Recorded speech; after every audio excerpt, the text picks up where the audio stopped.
All right, I think I am live. Hello, hello, Zen friends. Happy Sunday to you. The first Sunday of our new year, and how exciting it is. We still feeling that Cancer moon energy, I'm sure. So enjoy that.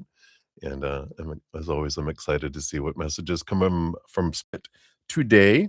So before we get into everything, let us first center ourselves by taking a big deep breath in, hold it for as long as feels comfortable, and then a slow exhale out. And we can just come out of the future, come out of the past, come out of the chaos of the outside world into this moment where there is peace and love, unconditional. So if you want to join me in doing that, let's start there with a big deep breath in.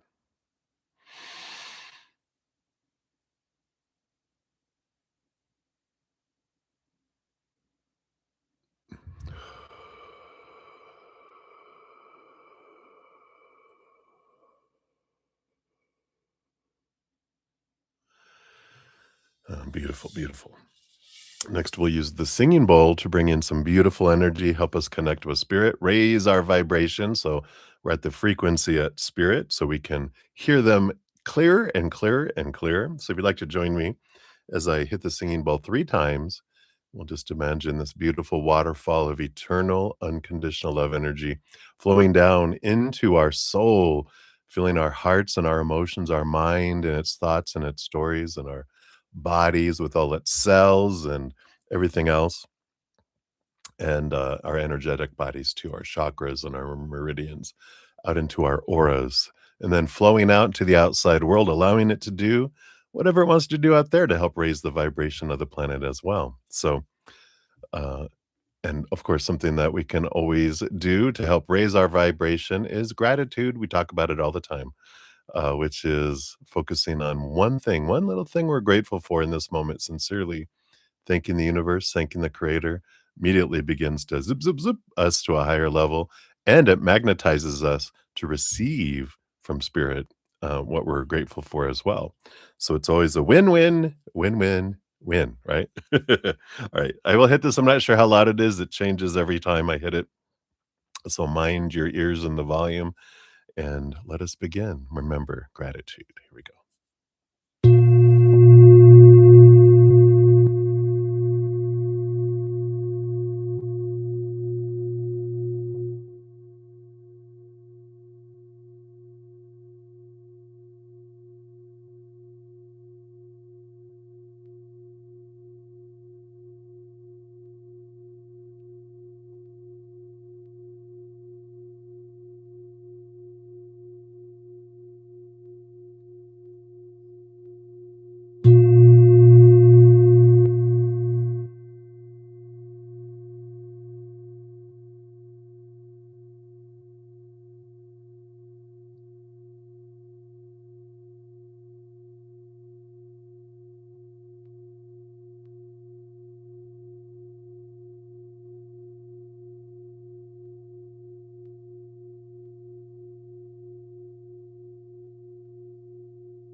Beautiful, beautiful. Thank you so much for joining me and doing that. Amazing, amazing energies. Wow, wow, wow. Put her down here so I don't knock her off the table there. So welcome everybody. Hello, hello, hello. Excited, like I said, to see what spirit brings today. Amazing, amazing energies. Um, and I was gonna, and I've been mentioning this, and hey, Sama, Moonlight. So I remembered to bring the tuning forks. Just want to talk about it just real quick, and we'll move on forward. you can't hear them. I mean, I don't know if you can even hear that, but it puts off vibration.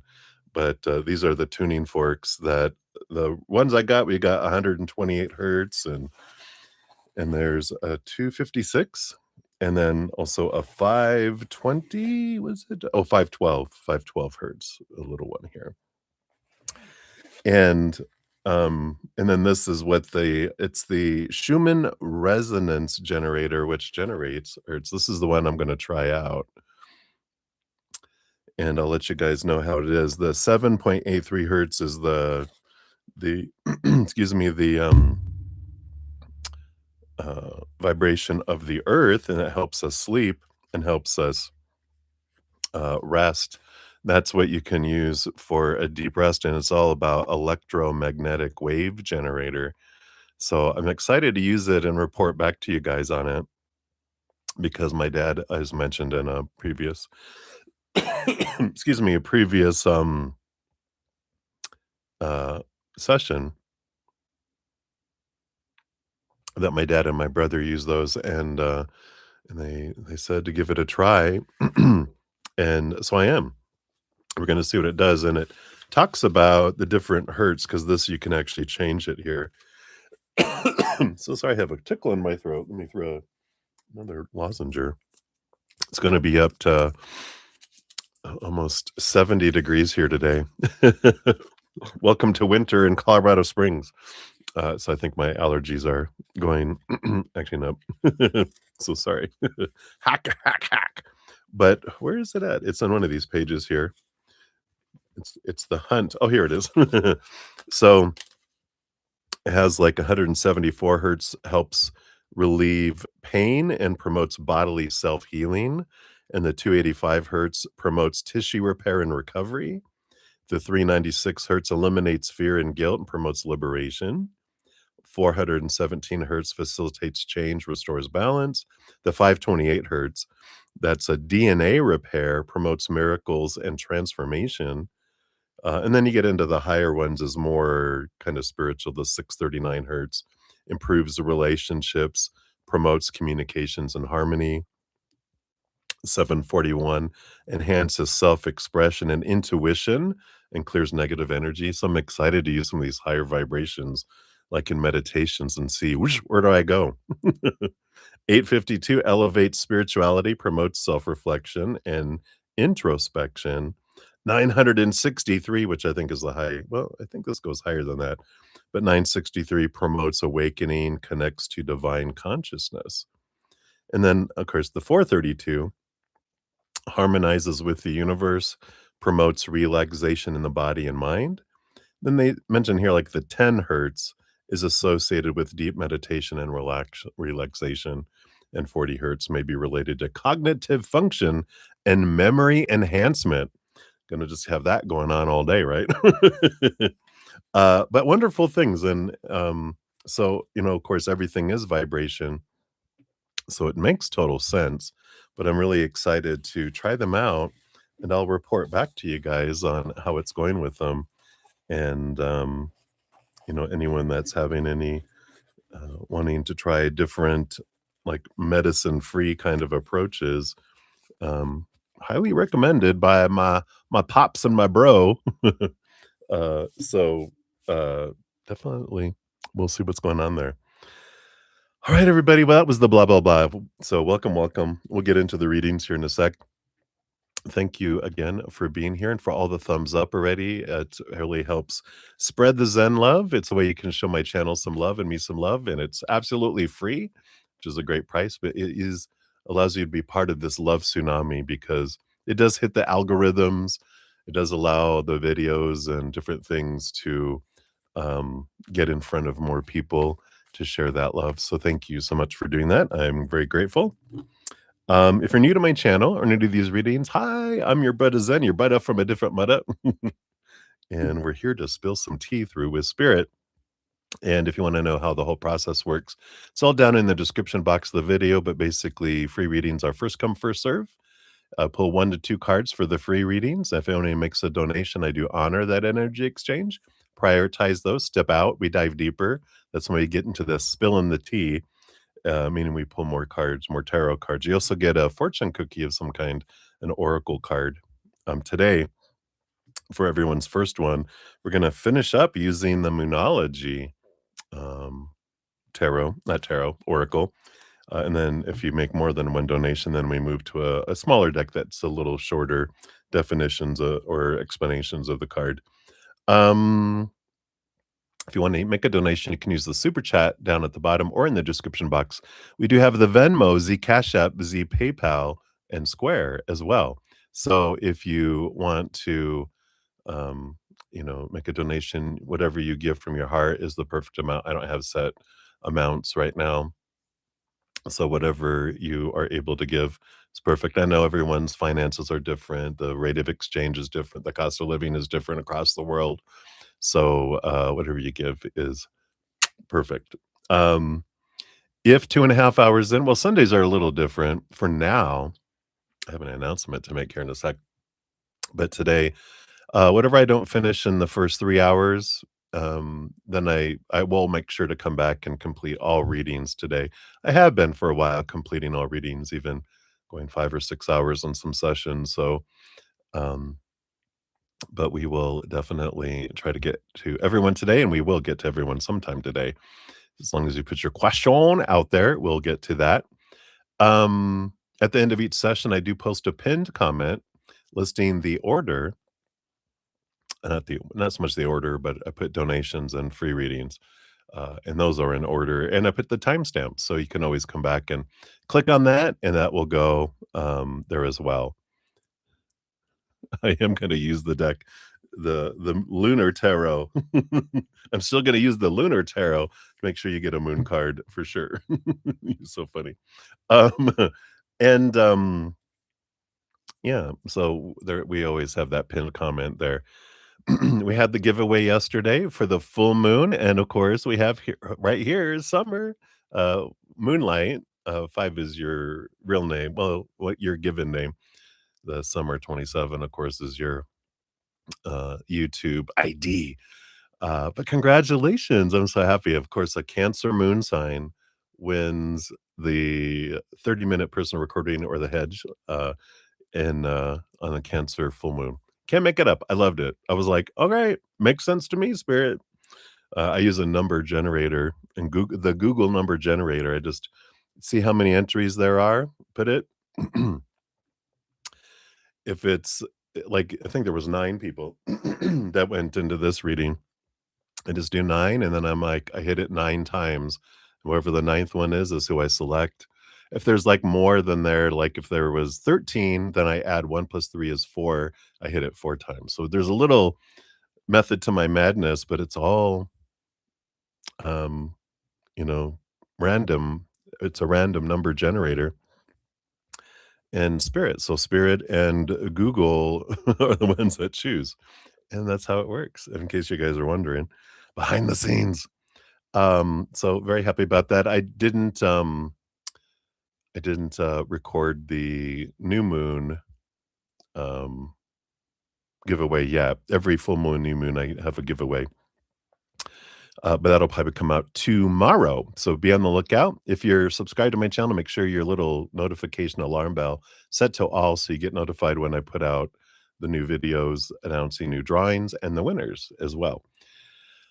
What else? The Easier Path, is my free podcast. If you guys haven't checked that out, that's free, and it has a lot of beautiful information from Spirit, a lot of tools that they bring forward from a lot of different sources to help us on our path, to make it an easier one instead of a harder one, if we choose. Because, I chose a harder path. There's no judgment in that. But we don't have to live a harder path if we don't want to. So check it out. This is the link that I just posted in the chat for the last adventure. But the playlist link is in the description box of the video and always on my main page of my channel as well, at the very top in the playlists. So I kind of mentioned it last night. This will be the last morning Sunday session that I'm doing. I'm going to change. I'm still gonna have a Sunday session, it's just not gonna be in the AM. Excuse me, I'm gonna add a Wednesday session, and do Wednesday through Sunday evenings starting at I'm gonna do an hour earlier at 5 PM Mountain Time, and that's just for my own sake. Because Saturday's doing 2 sessions in the same day, especially when I start doing 4 or 5-hour sessions, is a lot, and I need to make sure I rest and, that I have time to go for walking and take care of my health. I'm on a health journey of losing weight and getting my blood pressure down and, being more active and building muscle, all the stuff that, you know, you do it really becomes a priority when you're in your late 50s, going into your 60s, you're like, "Oh, wow." I was joking last night, "If I knew I was gonna live this long, I would have taken better care of my body." But we got some stuff like Tuesday, I have an endoscopy, at least I don't have a colonoscopy, that was last year. They go, "Oh, no, you look good on it. We don't need to go do another one of those." But let's do an endo just to make sure everything's good on the inside. So they're going down there on Tuesday. It's a usually it's not a really a dangerous, procedure, small percentage, so if I die, I'll come visit you guys, but I don't think I will. I think we have too much to do yet together, right? So we have that, on Tuesday, so send me maybe I'll come visit you when I'm under, you know, when they did my "You survived yours." Excuse me, when I went, 'cause I haven't really had any surgical procedures since I was, like, got my tonsils out when I was, like, 5, but, when they put me under, I hadn't been well, I went under to take my wisdom teeth out, but that was, like, what, 30 years ago? Around there.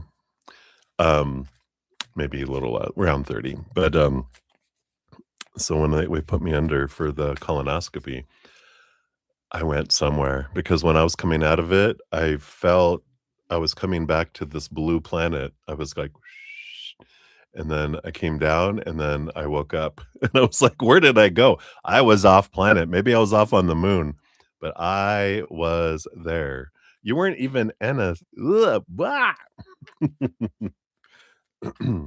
Yeah, that's gonna be weird. That would be weird. Well, I'm very, very, happy that they put me under. Uh, and I sure hope you're talking about an endo, not a colonoscopy. Yeah, they didn't put me under. Whoa! All right. Enough of that. So let's do some shout outs and I'll get the list going and we'll get into some readings here. Thank you guys. I kinda sometimes will go off topic here. Apologies. All right. So Jojo, you were asleep. It's so funny. Oh, that's nice. They just go, You're so funny, Deb Deb. Hey, Deb Deb. Shout out to Deb Deb. And we got Debbie. Hey, Brave fan. Good to see you. Many blessings to you. And of course, Jojo. I have Jojo. I have your donation. You'll be up first. And of course, we've got Moonlight. Yeah. They are telling you, take the moon energy seriously. Taking it more seriously this way as well, for sure. uh, so we got you guys here. Excited. I'm looking forward to hear the result. Yeah. And Deb, you have the 528 turning fork. Beautiful. Okay, that's Jojo. That's your question there. I got you, of course, Moonlight. You're going to be the number 2 donation. So we got that, and then we have Mangala. Hey, Mangala, good to see you. I got your question on the free reading list here.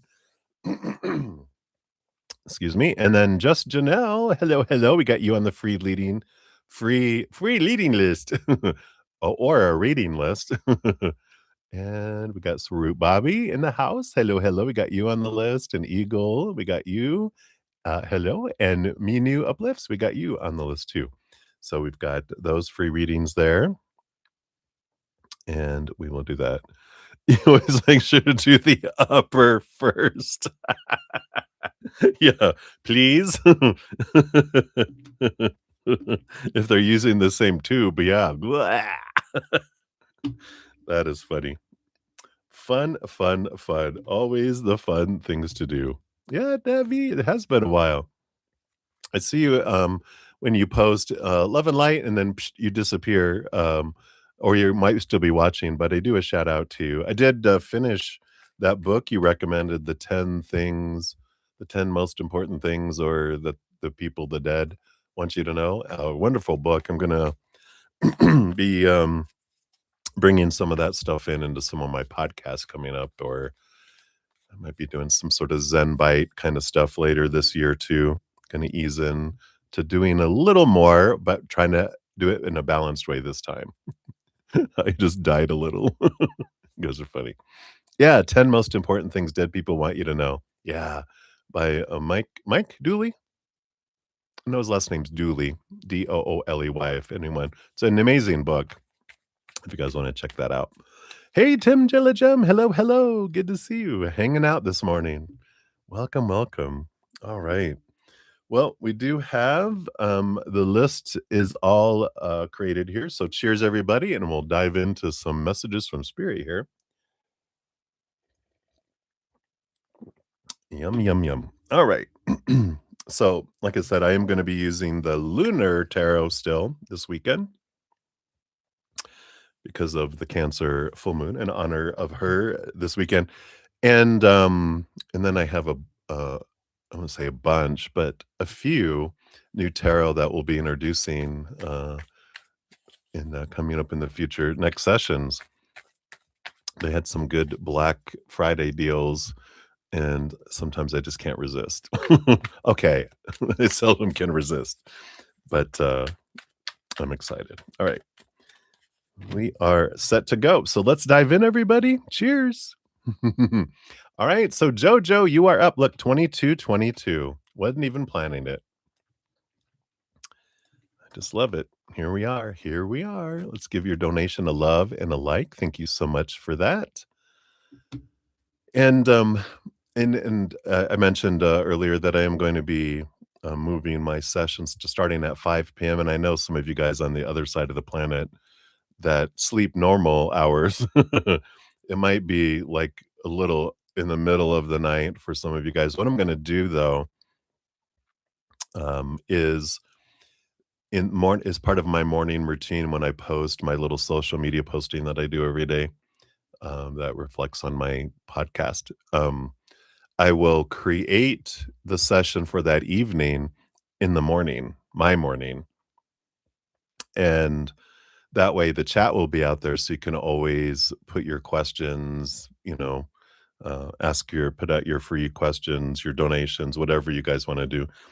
It'll be available. That way, you can still get messages. It just won't be as live unless you're happen to be sleepwalking in the middle of the night or like some of you guys wake up and are there. So just an FYI and all that as well. All right. All right. So let's shuffle up here and let's see what we got here for you.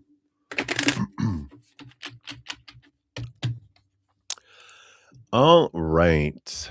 So, Joe, thank you again for your donation. Hi, hi. All right, there we go. Do T and A. Whoa, not like you. Not that I care. Haha. Just wondering if I read them right. That's bad. T and A stands for something inappropriate. And what a fitting thing that is. It's about the and the here in the United States, anyway. All right. So let's take a look here. Let's get the energy of T first. We'll do that here and here and here. And then A. Let's see what we got here about them here. Yeah, and I know you're like, not that I care, but just some verification of your yeah, just Google TNA and you're gonna be like, oh my God. um yeah, but and I'm glad that you don't, you don't define yourself by, but it's like that validation of was I picking up what they're putting down? We do have the Chariot card here on the bottom of the deck, which, of course, represents it does represent here's that Cancer moon energy coming in already in honor of moonlight and, of course, Mother Moon herself. So, it can be just kind of expanded emotional crankiness from the full moon if it was just recently, like this last week or yesterday or today. Then there's a lot of people's emotions are expanded. So I would give everyone a lot of grace as well as yourself on expression of emotions because they are giving our emotional system an enema. It says, all this stuff is being cleared. And so, a lot of people, have that, kind of coming in there as well. So take all that with a grain of salt. I feel like with this, and I love this power of emotional choice, reaffirming to you that, yeah, I don't have to define myself. I get to decide the story, the emotions, the energy, my actions, and no one else's. So, I like that. But let's take a look. So, T is first. We have the Four of Swords. That's a peace of mind energy, balanced mind. So, I don't feel like there's any hatefulness there. And we got the Five of Pentacles. Yeah, there's a little bit of I feel like this is a lot what they were feeling here with this fear of abandonment, fear being left behind out in the cold, and, uh, you know, that fear of not being enough. I feel like that was bubbling up. So they might be a bit, um, jealous of someone who has confidence because they don't have that the way they want to. And when they see you, it's a mirror showing them their lack of confidence and their fears. And so when we realize we're a mirror, you know, I feel like T is very a mental kind of person. They're not used to the emotions. So of course, Cancer Moon and the emotions coming up, they're like, what the hell is this? Right? Below the surface with them, yeah, we got the Seven of Wands. There it is, that energy. Defensiveness. That's what they call it back on here, defense. Because this is usually that energy of don't dim your light, don't shrink, don't ask permission to shine. That takes someone to be bold and standing up with courage and confidence, right? Well, I feel like that's what because you do have a confidence that is with your Leo energy is very you might even feel like it, but you walk around like you own the place. Your energy owns the place because it's like king of the jungle. You walk around confident. Choo, choo, choo. People used to say that when I used to go to the bars when I was a young lad. They're like, "You walk around here like you own the place," and I go, "I do?" Didn't even realize it. They go, "Yeah, you're just so confident the way you walk around," and I'm like, "Oh, didn't even realize that." So I feel like that's the kind of energy that they were picking up from you. So not hate, but jealousy, you know, maybe feeling a little defensiveness or like you said, don't they like me? They don't like what they see. T doesn't like what they see in themselves when they see you. Does that make sense? So, and it's not like you're bossy or anything. You just walk around confident on the inside. Like you said, I don't care what people think. That's what I used to tell people. I said, "Because I don't care what people think." I'm like, "Whatever. I just gonna be me." I'm not walking around trying to impress. I'm like, "Get out of my way and eat a beer," you know? Alright. So that's T. Let's look at A. Seven of Swords. So there's some deceitful energy here. So this is interesting. Let's see what else we've got here. And the Six of Swords. So talk about all this mental energy, and then the temperance and serenity energy on the top up here. So we've got a energy on the bottom too. We'll look at here, but they're a bit. I feel like A has had a lot of people deceive them and um, lie to them and not be true. And the Six of Swords, it's something and with the Temperance too, it's something they've been working on trying to get over the mistrust of people because of their past, and you did sense that Seven of Swords? And so they're like, "I don't trust people, and so I'm kind of keeping you at bay," and I feel like that's what you might have felt was like, "Whoa, whoa, whoa.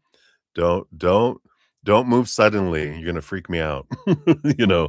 What's underneath the surface? Yeah, you got the Hierophant. So they are learning from it here, and this is 5, which is the number of change, so they are working on that, but they do have a history of drawing deceitful people into their life because of their deceitful mindset that they had themselves. You know, they were like, deceiving themselves. So, they really are this, trying to change, but still, we've got this little bit of conflicting energy that was making its way out through this Cancer sign energy here. So, um, yeah. So it's not that they don't like you, they just, um, were triggered, and that's their triggers. It's not that you triggered them, they were triggered by life, and you're like, you can't help what people will see when they look at you. It's good practice for, as you get out into the public more and more and you move into your dream, right? That you're gonna realize, I can't control what other people experience. I can make it easier or harder by being a bright light full of love, but you can give someone the world and they could still be sad and upset that it's not enough. You're like, okay, that's good. I'm going to focus my energy on what is the most productive investment, which is in here. Right. So let's take a look here. What's your fortune cookie around this too? What else do they want you to know here? This one? Okay. So you got communication is key. The new moon in Gemini. I love that. Since we're talking about communication, another great book that I'm reading right now, which I've been plugging a little bit, is this next conversation by Jefferson Fisher. Jefferson Fisher, he's on Instagram too. That's actually where he started, and everyone was begging him to create a book, and so he did. It's an amazing book. I'm going to be bringing some of that in on the next podcast next week about defensiveness. This isn't geared at you, Jojo, just nudging from spirit to share with everyone. So be on the lookout because it's some great tools on how we can keep ourselves from becoming defensive because of other people's actions and that. Oh, it's funny because you did get the defensive card in there, but it also the part is that I want to mention is that it also includes how we can make it easier for people not to get on the defense. We can't control it, but how we can make it easier for them. So I like that. So new moon in Gemini. If my fingers will work, there we go. I know, cool.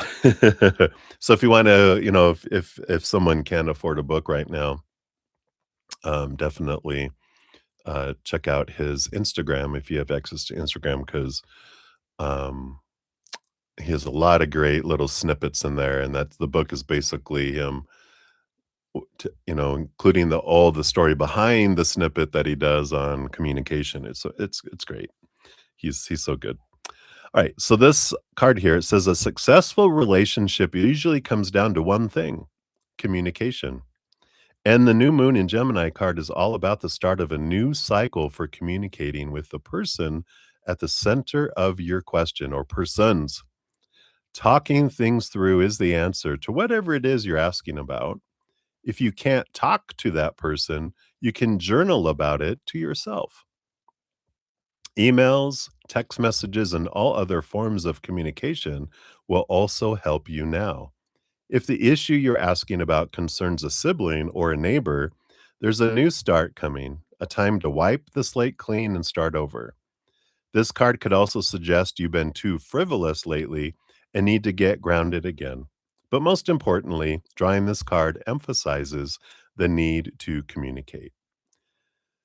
So, attune to the moon by writing a list of all the people you love most and see if you're prioritizing them. Hopefully, your name is at the top of the list, right? We always forget ourselves. Counting everybody, why do we have an extra plate? Oh, it's for me. Additional meanings for this card. There's 4, so whatever resonate, take it as you will. Time to tell someone how you feel. 2 is don't be all in your head and not in your heart. 3 is someone is flirting with you, or 4, or end of 4, read more books. Book. The teaching that this Gemini new moon brings.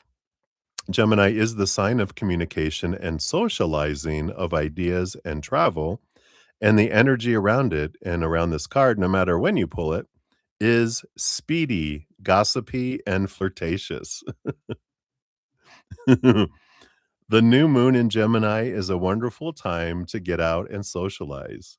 Gemini loves a chat. One thing to be aware of is that this card can also indicate being mentally scattered. Daily meditations will help to unscramble crossed wires in your brain. So I love that. So that is what they have. Yeah. She like that? Why is there an extra plate? Oh, yeah, that's right. We used to do that when I would count. Okay, well, we need these many, or why are we one short? Oh, I forgot to include myself. That's usually the thing that happens, right? All right, let me crunch my throat lozenges there. All right. So that's what we have for you, my dear. Thank you again for your donation. I love that. So that's what you have for tea and a. All right. So, let's see who we had some people come in here. I got Crescent Moon in the house. Hey, Crescent Moon. Hello, hello. Good to see you. Thank you for your dual donations here. We'll get you on that list here. So, hello. We'll dive in there. And thank you, Brave Fan, for your donation. Yeah. Um, yeah, you just ask questions here. You did it exactly correct, or the process. Yeah, if you ever have a question that you're like, I don't want to ask it out in public, but and you don't want to do a personal reading, you can always email me. My email address is in the description box of the video, and this is for anyone. And it's like, here's my question. Please don't read this out loud. And then I'll look at it and go, "Da, da, da. Okay, here's your answer. And I'll try to word it. I've had that happen before where people like, I want to know, but I don't want anyone else to know. And they didn't have enough to be able to do a personal reading. So that's the way we can do it too, if you guys ever want. I try. I'm like, the thing, wink, wink, is. All right. So we will get to you there. All right. I think that's everyone that we had in here. Oh dear. No. We try to accommodate where we can. All right. So up next we do have Moonlight and then Crescent Moon times 2, and then we'll go to Brave Fan, Debbie Debbie. You'll be up after that. All right. So let's dive in. We got 3833 for Moonlight. Congratulations again. And I replied back to you. You probably got it ready. So I'm excited to do the hedge there. So it's an amazing experience. So we'll definitely look into that. All right. So thank you for the onset chair there and for your donation. And you're very welcome for that. You had to repeat the listening to last night's this morning because you were tired last night. I can imagine in the middle of the night. So as I mentioned with JoJo, since I'm going to be starting at 5 p.m. Mountain Time going forward on my Sunday through, my Wednesday through Sunday. I'm going to have Monday and Tuesday off just to have rest. Otherwise, I would read every night, but have to balance. But I'll be posting in the morning the chat. I'll create the live stream in the morning, which makes the chat available. And so you can go in throughout the day and put your question, or if you want to donate, you can donate and put your question. It'll all save out there. And then when I come in the evening, I will honor the first come, first serve with all that. So just an FY to the I there. All right. So here's your question here. How will this week's meeting go for your son and you? Will there be a plan for progression and cooperation? How does your son feel about today's episode with S, and how will it affect him and his friendships? All right. Yeah, you heard them. Very cool. Let me just make sure there's nothing else in here. Yeah. We'll see if you're going to get a moon card now that we've set that up to, for it. You know, we'll see if you get a moon card or not this time. Now they're like, "Oh, well," but you will get one for your fortune cookie. There's gotta be a moon there. I should go, "Here's the moon card, I'm putting it back into the deck."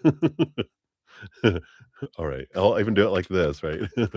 Alright, so first of all, how based on current energies, how will this week's meetings go for your son? First, okay. Okay, thank you. Got that, I do want this one for them too, and then for you. All right. So your son and for you. And then will there be a plan for progression and cooperation? All right. Okay. Evidently, there might be some sort of plan. There's 4 cards for that one. How does your son feel about today's episode with S? Okay. And how will that affect his friendships? All right. That's it. Okay. Boom. All right. Well, it does feel like this week is going to be fast and it feels like it's going to fly by here with the Knight of Wands overall. Um, there's a lot of glare. There we go. Not so much glare there. It's a lot of movement, a lot of a quest of stepping into our own power. And I like this reminder as you're going through it for yourself, remembering I can't choose for anyone else. I'm on the quest of my power, which is one of our powers is letting go of trying to control everyone else or feeling like we're responsible for everyone else. And I know when it's a child, it's built into us that we are, or legally sometimes depending on their age, but it's a good kind of transformation for us to be able to look at it and go, I liked how I was reading in one of the many books I've been reading lately. It's like a way, and maybe it was this one that I just read, that they said, instead of feeling like you need to be someone's support, you can ask them, how can I support you supporting yourself? Right. I think we mentioned that before, but I feel like that's a way for us to look at it. And we can ask that, how can I support you supporting yourself? Because it's putting them in that place of you need to take care of yourself, but how can I help you? How can I support that? And I like that breath of fresh air and freedom that comes with that, right? All right. Right? You need another one. All right. So let's take a look here. So first, how will this week's meeting go for your son? Got the 7 of Pentacles. Yeah, there's a little bit of patience and slow progress here. We have the 3 of Pentacles. It's funny, did you use the word, well, you used cooperation, but he got collaboration coming in here with the 3 of Pentacles. So it's slow, but there is collaboration. So I feel like it feels like it's being drawn out, like, the 15 minutes feels like an hour and a half because you're just like when you're in the hot seat, it feels like time stands still. When you're wanting it to speed up, it's like feels like it's going really slow for him. But there is collaboration there, and underneath the surface, we also have the 8 of Wands, which is progress and movement. So that feels positive outcomes here, though it does feel like it's happening in slow motion for them. So, oh, good. Yeah, I love that. You're just like, I'm there to make sure that they're not taken advantage of and that, no one's trying to do that. You're kind of their guardian angel. But you're like, but your journey is yours, but I'm back here. If anyone, Mama Bear's back here. If anyone tries to screw over my son, whoa. All right. So how is it going to be for you? We'll take a look here. Yep, 6 of Wands energy. We like that. It's very much a victory energy. So that is good, along with the sun, success. So this feels very good for you. your energy feels like, all right, I feel like this goes well. And underneath the surface, yeah, we got a fresh start. This squeaky clean, this free of expectations is below the surface, you know. So I really like that. You know, uh, seeing it as an adventure, seeing it as I'm not expecting anything, I'm just there. And if you go in there, just it's a world of possibilities, anything could happen, and I'm gonna go with the flow. I like that energy there. And then will there be a plan for progression and cooperation? Yeah, we got the possibilities here. We got the Page of Cups, so that's definitely present, a possibility for it. We got the Nine of Swords, which it seems like there's a lot of expectation, excuse me, and fear. Um, that's I feel like it's intentionally imparted. It would be like a judge going, now, this is what the worst case thing that could be done now, you understand that this is serious or whatever, and maybe it's not a judge, but it just feels like, "Oh, I know, I know." It's like I'm putting the bejesus in you. But then we have the Queen of Swords, which is a balance energy between head and heart, and then the Queen of Cups. Then there's the compassion and that. So I do feel like there is a balance that's reached and possibilities, but I do feel like with this Nine of Swords that they definitely, have that, threats or the realization of fear. It's like, I forget what it was something when we were children, I'm the baby, I have an older brother, and I must have been, like, 2 years old, and we went trick-or-treating, and it was a long time ago, and my brother was playing a little joke, and he put because there was this thing going on that people were putting little sewing needles in apples, and so and then someone gave out apples on our little trick or treat trip, and it was someone else. I think our parents were at a Halloween for my dad's work, so we were being babysat, and the babysitter, my brother took an apple and he was sticking them in it to play with it, and the babysitter saw it and called the police, and they showed up.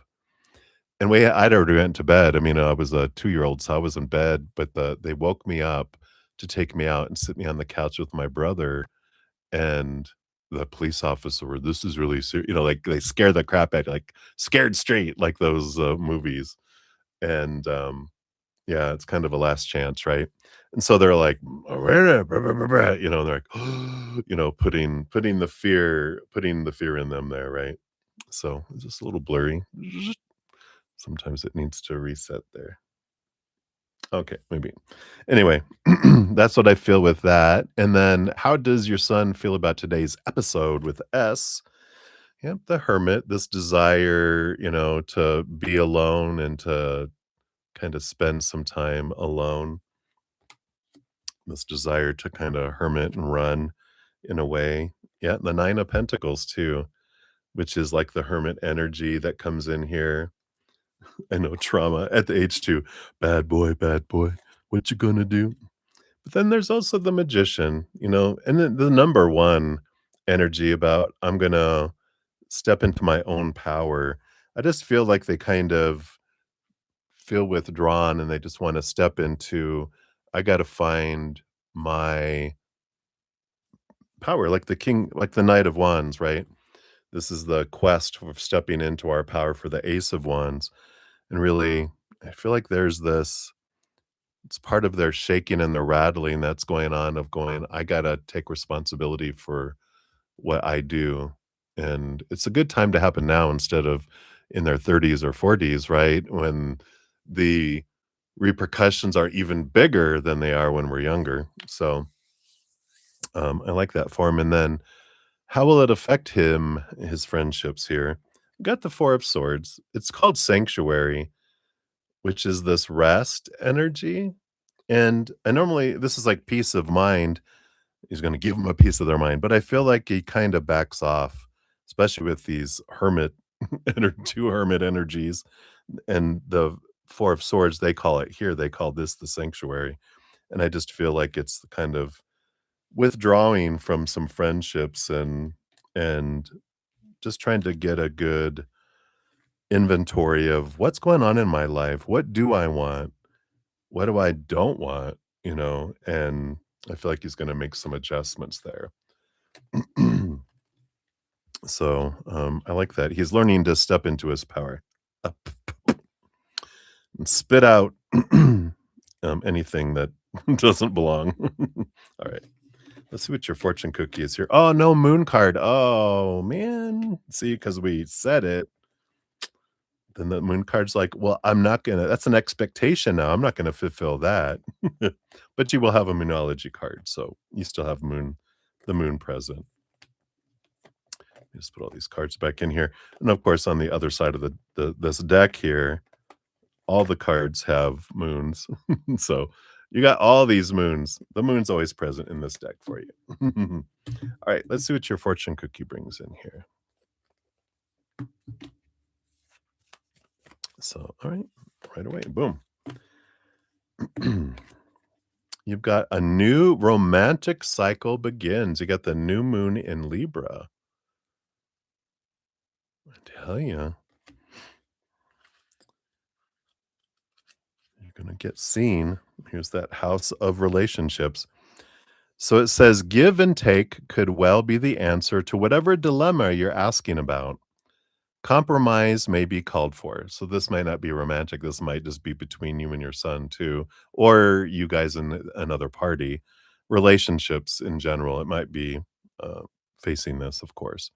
It's time to start negotiating or even renegotiating. When the new moon in Libra comes up, there's a restart for you and for someone else. A new relationship could be beginning, and if that's the case, the chances are this will be a healthy and well balanced connection. And anything you do after pulling this card, doing it in pairs is advised.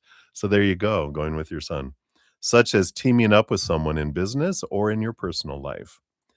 Libra is the sign of relating, and this card suggests that whoever is at the heart of the issue you're addressing, I'm sorry, at the heart of the issue you're addressing, is someone who will be open to talking things through. I can read sometimes.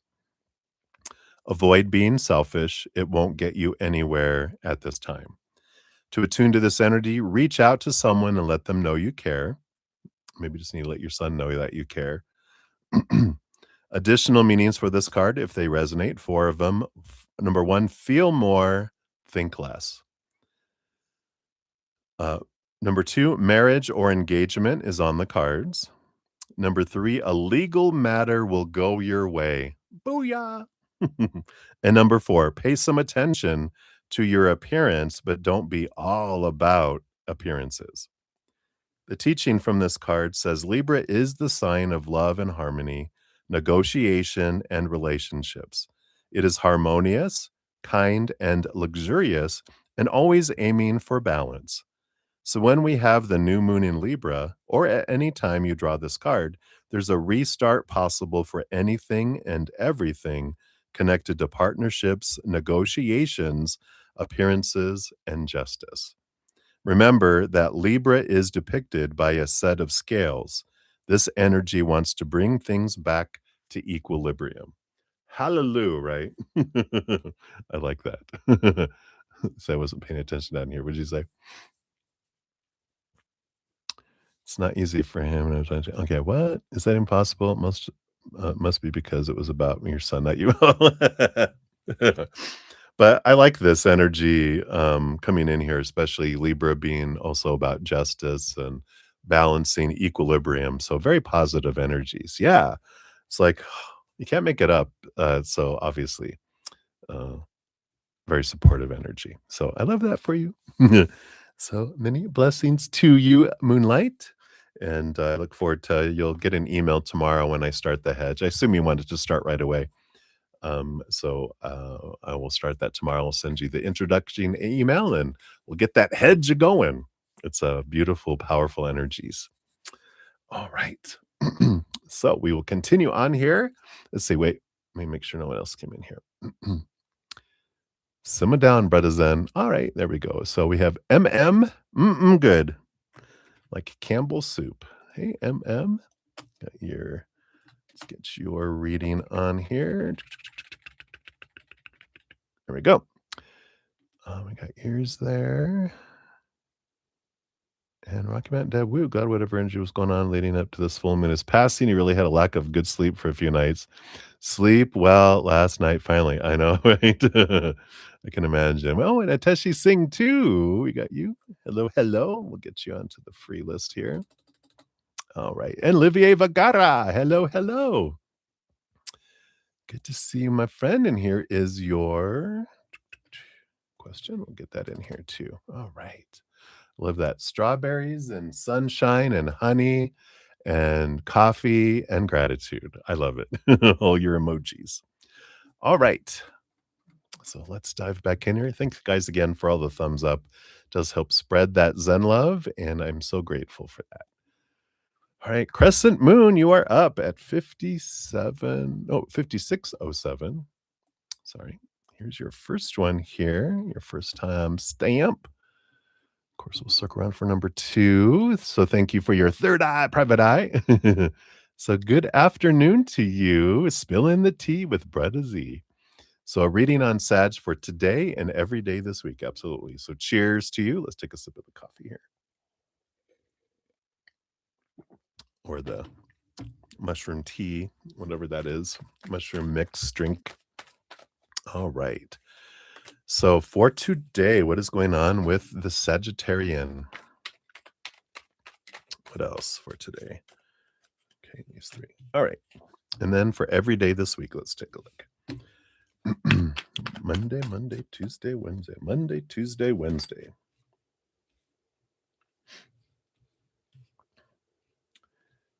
Monday, Tuesday, Wednesday. Thursday and Friday. And then like these 2 are going into the weekend with that underneath it. All right. What do we got overall energy for the week? We do have a 9 of Wands coming in here.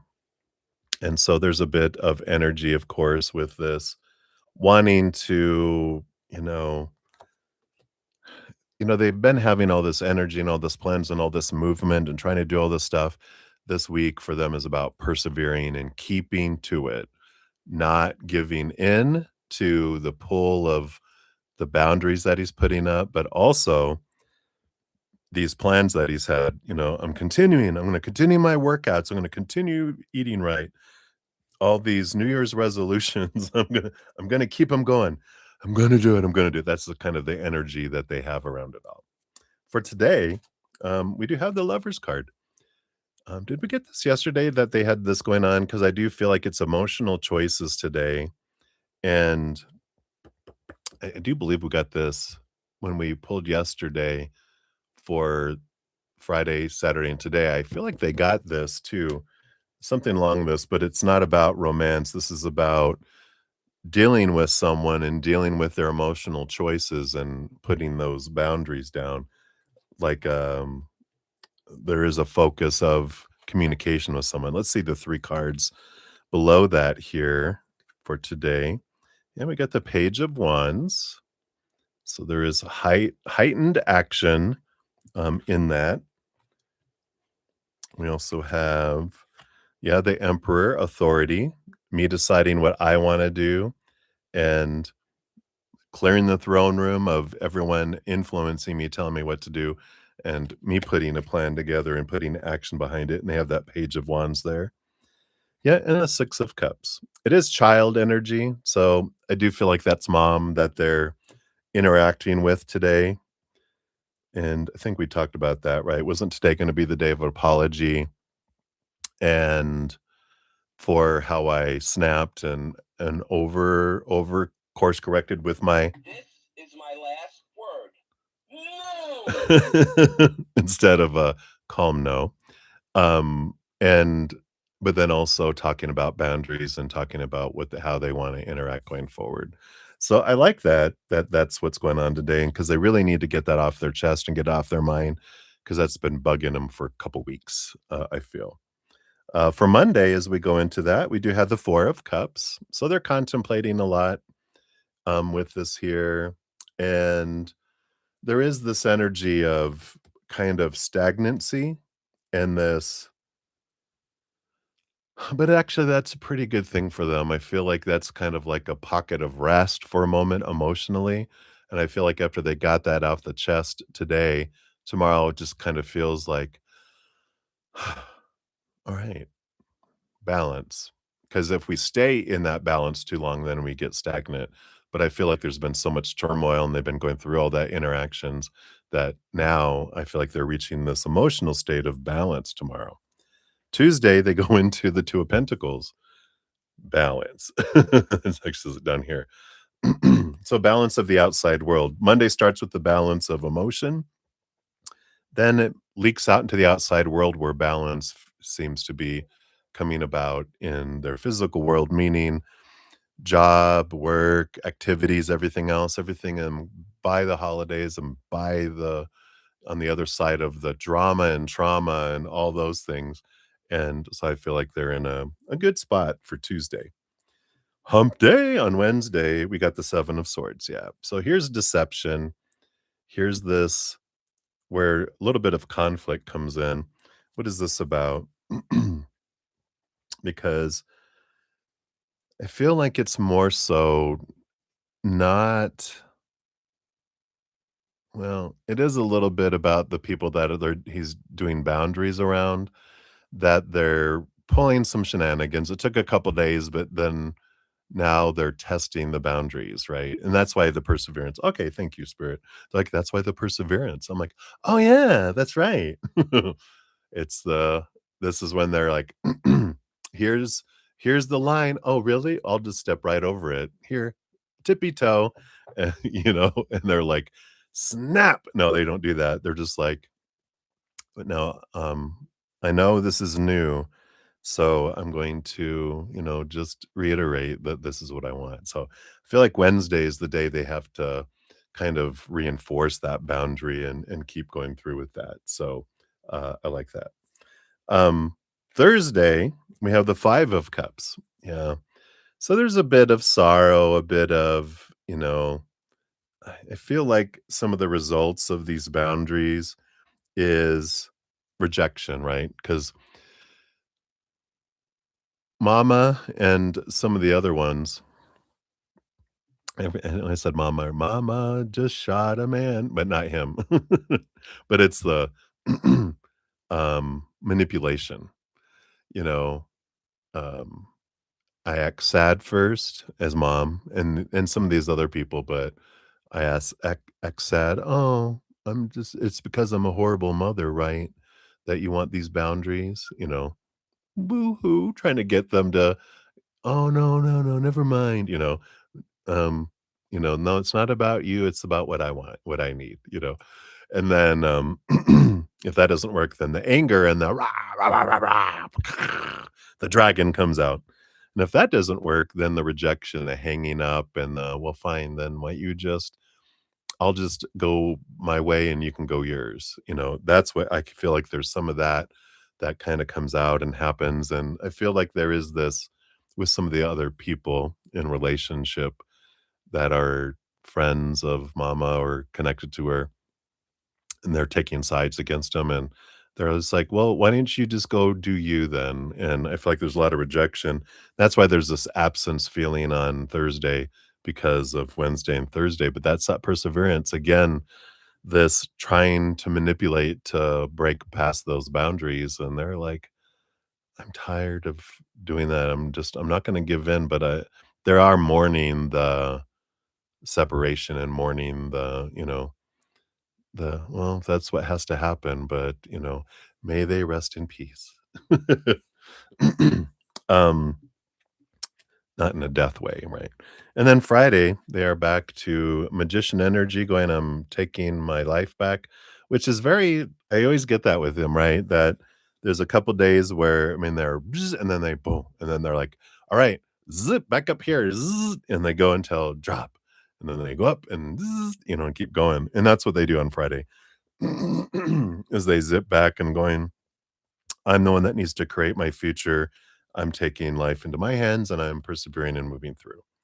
And going into the weekend, yeah, again, there's these, here's this emotional, very emotional individual with the Queen of Cups and the Seven of Cups, a lot of emotional choices to make coming in. And so I feel like when we're busy with work and stuff during the week, it distracts us. But when we're sitting in silence, things get really, really loud. And I feel like that's what kind of happens this weekend. But underneath all that, we have progress. We have the 8 of Wands, so, with this 8 and 9 of Wands, and even the 3 of Wands underneath those is this, I've taken things a different way, and there is movement and excitement and flow into stepping and standing their ground. So I like this form. I feel like it was, it's always perfect timing, but it was the perfect time for this to start because I feel like they're at a time in their life where I've learned everything I needed to learn and learned it really, really good. And now it's time to put the boundaries in and try things differently because I'm tired of feeling disappointed and feeling like I'm a disappointment and I'm ready for a change. So really implementing a lot of that, I feel, is what's going on this week. And then we'll get to fortune cookie for this one. This one will be the Moonology, and then the other one will be the from the other smaller deck. So for this one, let's see what we got here. So what else for this edge? This one here. We've got You Are Good Enough. Full moon in Virgo. You are good enough. What a great card to get with everything we were just talking about, right? It's like that Stuart Smalley from, I think it was Saturday Night Live. I'm good enough, I'm smart enough, and I'm pretty enough, and darn it, people like me. So I like that. Let's see here. Virgo is before Libra. Here we are. So it says it's time to be really honest with yourself and understand what leads you to ask your question. Have you been humble to the point of being self-effacing? Humility is good, but it can go too far. And drawing this card suggests you may be underrating yourself. Wow, this is like totally what we're talking about with his energy, right? You don't have to be flash, just quietly certain that you are good enough. At the other end of the scale, you also need to honestly answer the question, have you been too picky? The full moon in Virgo card needs some truthful answers. Like they're speaking their truth now, right? Once you've given them, it should be easier to see how you got where you are. Your next step should be then more obvious to you. Pay attention to the details. Hard work brings results. So, to attune to this moon, find a balance between the cosmic and the mundane in your daily life. And four other additional meanings for the card are worrying too much will attract more things to worry about. Have you been overly critical? An apology can be in order. Boom, there we go. There's that apology we talked about too. And then it says, stop second guessing yourself. That's also his energy for this week. Raise your karma by doing something good for someone else. And then the teaching we get from this moon is the full moon in Virgo is a time to declutter your life, your home, and your office, right? It's the time to sort what's good in your life from what's not serving you. Here's that boundaries and letting people go, right? It's also the time to clear out your energies via salt baths and meditations and to practice getting more grounded by walking barefoot. No matter when you draw this card, it's a reminder that at any time, it's a good time to start living a healthier life. So all this energy, and I feel like with this Virgo energy, I feel like they're also persevering with their body goals because I feel like they want to get in better shape and healthier as well. So they got all that. All of that is like what we talked about. So boom, boom, boom. There we go. That is el numero uno. That's there. So I like that. We'll jump into number 2 here in a sec. Let's just hey, Deb, thank you so much for your donation. I'll add you to the list here. We've got Crescent Moon up for number 2, and then we've got Debbie, Brave Fan, and then you'll be up after that. Then we have Crescent Moon. We're laughing hysterically. I like it. And Carmel Damon, Happy New Year to you as well. I got your free reading. We'll add you onto the list here. We got you. All right. All right. So let's jump back in here and we'll continue on down. So Crescent Moon, we got 1, 10, 29 coming in here. Boom, boom. All right. So thank you for your second private eye sticker. I always love those. So number 2, let's see, that was number 1 there. All right.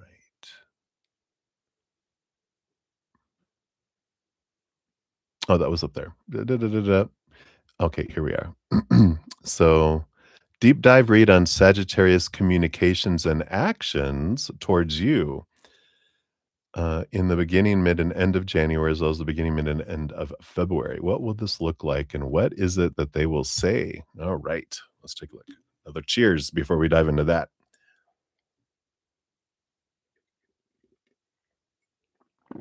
All right. We'll put on that level there. All right. Let's see what we got here. Shuffle that up a little more. There we go. All righty. So we've got, how do you want to do this? So they're going to do 3 and 3 and communications and actions. What would that look like? Okay, so 2 cards each for 3, and then we'll see if there's underlying energy too. All right. So communications and actions, they're setting up in my head. All right. So we've got communications and actions for the beginning of January, and then we've got already the 2 for the middle of January and the end of January. Okay. Looks like you got 3 for that one. That one must be underlying. So we got boom, boom. Oh, okay. They said that one's for all of it for this month. Underline. All right, I get you. And then the beginning, mid, and end of February. So beginning of February. Thank you. We got those 2 in that underline. The middle of January. What does that look like? We've got that one there, and we want this one here. And then the end or February, they knew what I was meaning. And then the end of February, you've got 3 for that one. All right. We got it. We got it here. So let us dive in. So let me just make sure we've got communications and actions. What does it look like? What will they say? What does it look like? What will they say? So underneath the bottom of the entire deck for this 2 months, you've got the Devil card, which Capricorn, Saturn energy, doing the work, letting go of expectations, letting go of long-held thoughts and beliefs and mindsets. So there's a lot of that work that's going on in their life. Obviously, we know that there, and there's a little bit of that going on in your life. In comparison, yours is small compared to what they're going through. Like, you've gone through a big overhaul change in your life. They are, like, in the process of not really in the beginning, not in the middle, kind of in between that, and then so they're in the midst of this really revamping their life kind of energy, right? So in the beginning of January here for the first couple weeks, the actions, we have actions and communication. We have communication and action. So communication, we have, yeah, I feel like there will be communication here in the next 2 weeks with this Ace of Swords based on current energy, of course. So it does feel like here there is this reaching out, Happy New Year. Let's see, what's the communication about? Well, they have the Page of Pentacles, the reveal of this is about, seeing our worth in relationship to the outside world in a different way. And I feel like the communication, what it's about is, you won't believe what I did. And you're like, do tell, act surprised now. "What? What did you do? Did you cut some people off? Did you have some boundaries? Have you done this? Have you done that?" And they're like, "Which? Which?" You're like, "No, no. I have a friend." So, I like this though, but I feel like they're telling you, about what they've done, the progress they've made, "Look how who I'm becoming," and I just thought you could appreciate this, kind of energy. So, I feel like in the beginning, and again, that first communications and stuff isn't about, you know, "I love you and I wanna run away with you." It's more of, "I need to share something, and this is a good way to start off connection and to feel things out," right? What happens on the BC channel stays on the BC channel, as long as people don't come to the stream. Shh. The underlying energy for all January, we have the King of Wands, leadership. So this very much is Sagittarius energy, but it's like they have this lead, and they're trying to decide what it is they want, and then putting a plan together and then putting action. So I feel like the underlying energy, just to know from them, of course, is they're trying to figure their life out, what this looks like now, because it's different, right? So they're adapting and doing things there, right?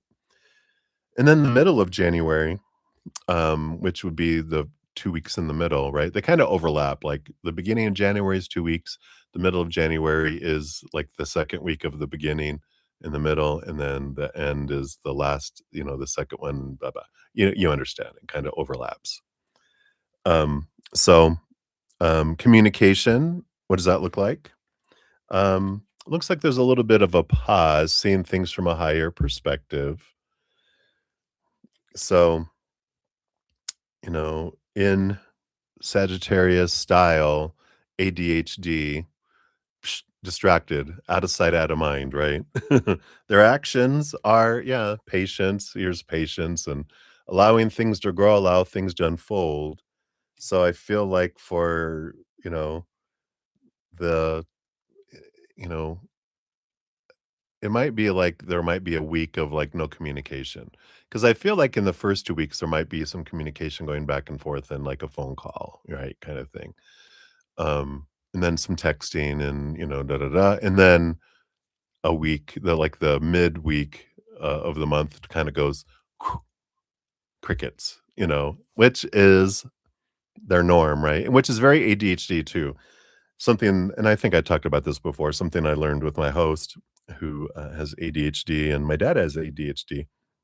But I learned a lot from my host because she's been really researching it since she was diagnosed last year. And she's just like, it makes total sense because it's out of sight, out of mind. That's just the way their mind works because they're all about squirreling and all about what's here in this moment. And then they forget about it's not that people don't matter. It's all about what's here. But if a text comes in, oh, there you are. You're suddenly popped back into their life. It's interesting how that works. But I feel like that's kind of like, and I know you understand that and have grace with that, but you're like, that's okay. So if I text them and they don't respond during that week, it's not personal. It's just they saw it. Okay, I'll get back to that because that's what happens with my dad. We don't talk a whole lot on the phone. He'll message every once in a while, and if I'll send him a text and I don't hear anything from him, um, then I'll wait like a day or two, and then I'll send him something else, and then he'd be like, "Oh, sorry. I saw your text. I was gonna respond to you, but then squirrel." And I'm like, "That's all right." And now I don't take it personal since I understand it, and that's what's wonderful. When we get curious about who people are, then we communicate more and connect more, right?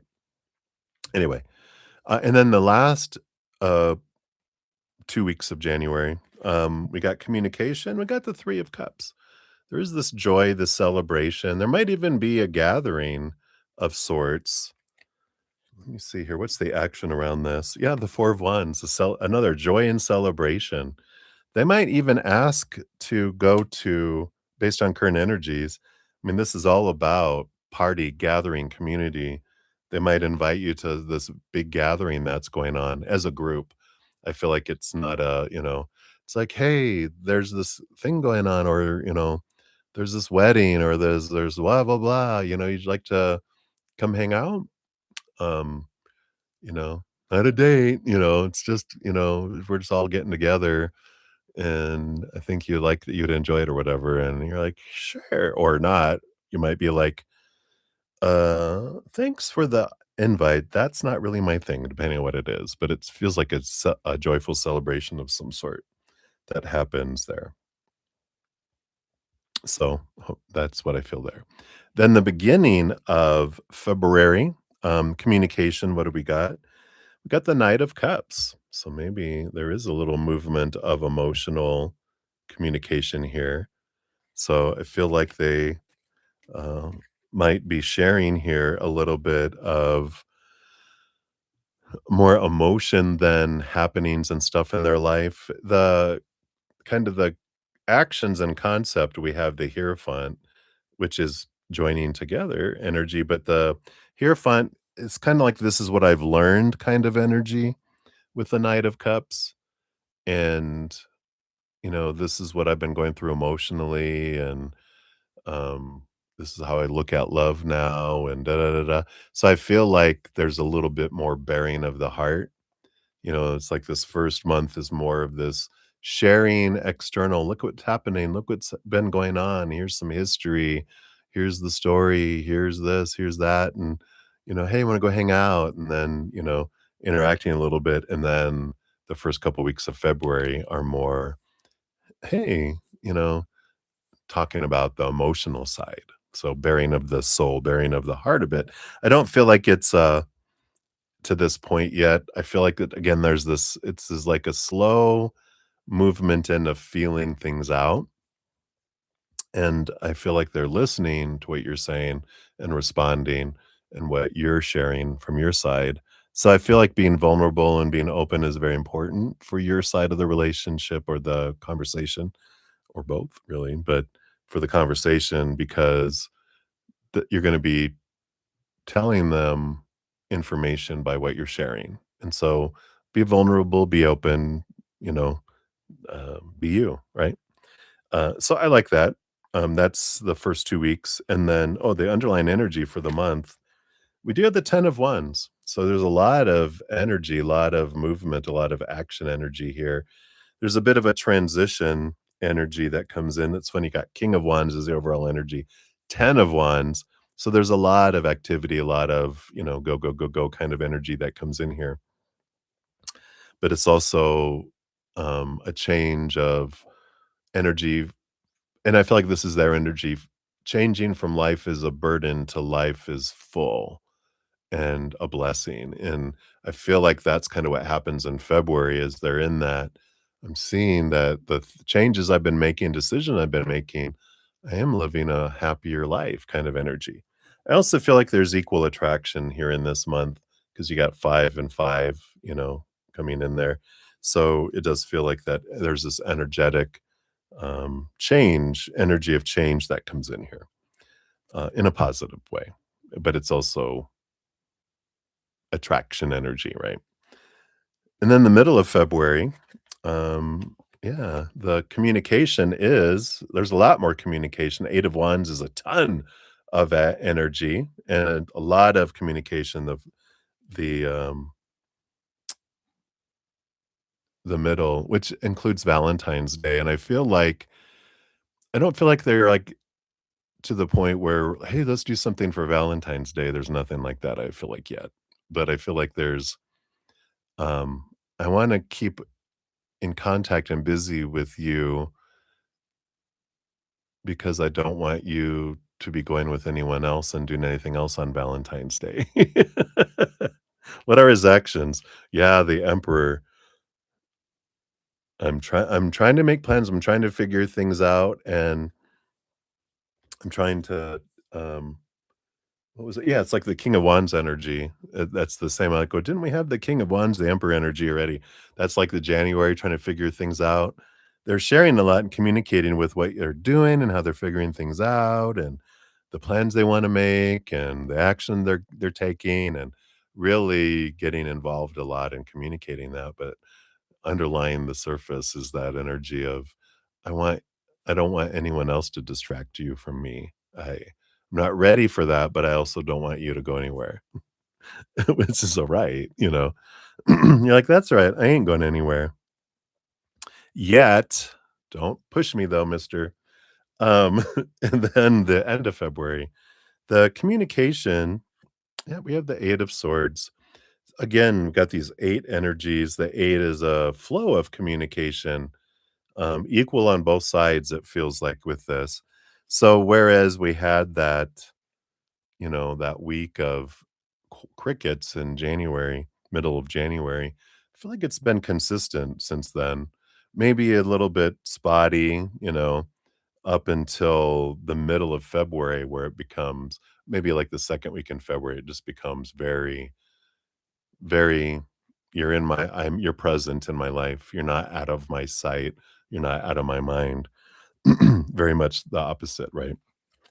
And we had the 3 of Pentacles. So the actions are here again, I feel like inviting you to something, inviting you to a gathering of sorts here, and the 4 of Pentacles too. And there's this home energy here, security, which feels like a solid foundation more in the outside world. So it does feel like there's this, "Hey, let's go do this," or, "Why don't you come over and hang out?" So I feel like in the end of February, based on the current energy as this progresses, it feels like, yeah, they invited you out to something out in the public, um, at the end of January. They also invite you out to something in public the last couple weeks of February, in a group, but then they also ask you to, "We wanna come over and hang out."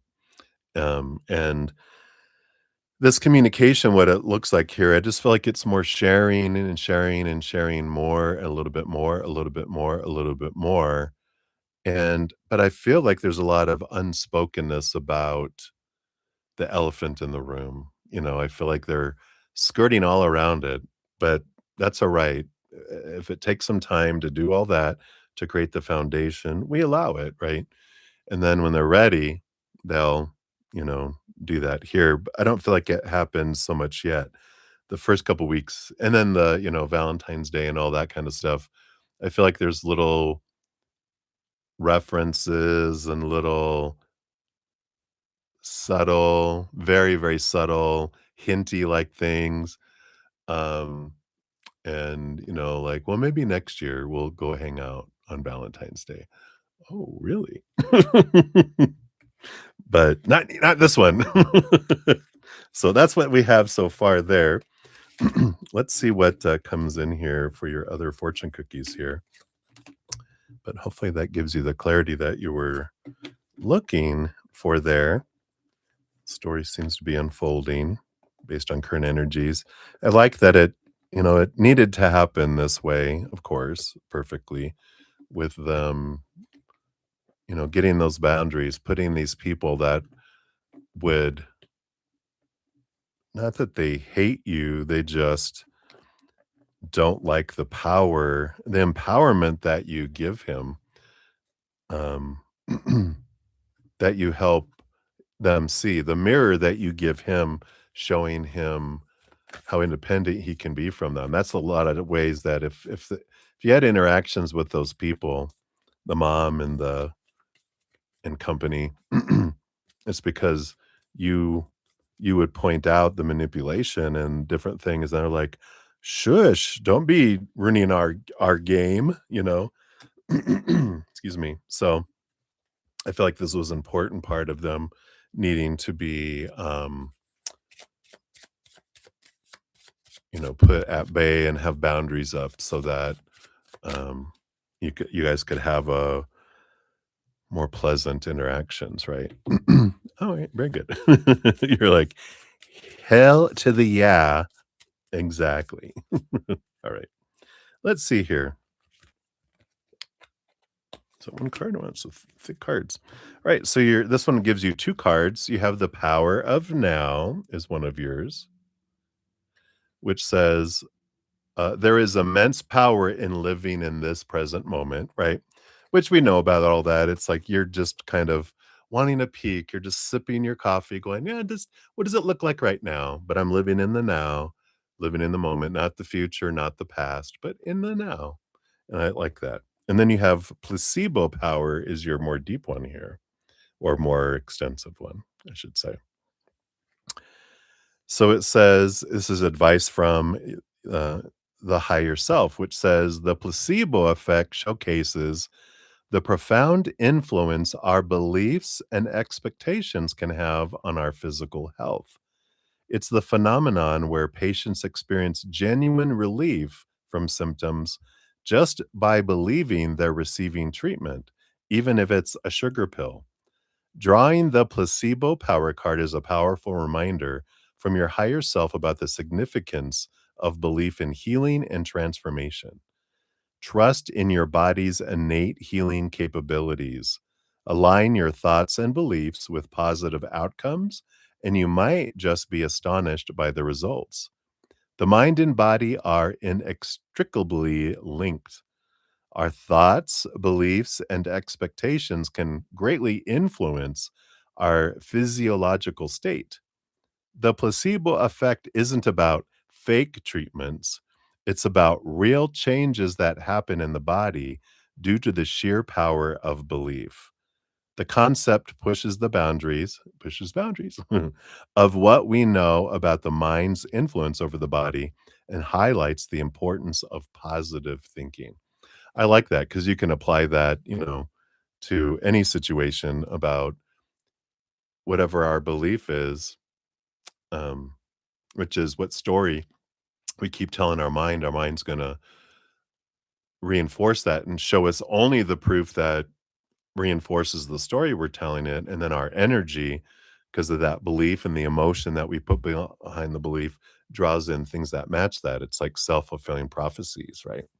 So if we feel gratitude and wonderment about things, then also the story changes, our emotions change, what we draw in changes too. So I love that, which I feel is like a lot of what they're doing in their life, which which is what we find when they reach February. They really see the impacts of their life because they've been doing things for over 30 days and they're like, what the hell's happening? All right. So that's what they got for you, my dear, my dear. So thank you again for your dual donations. I'm so grateful.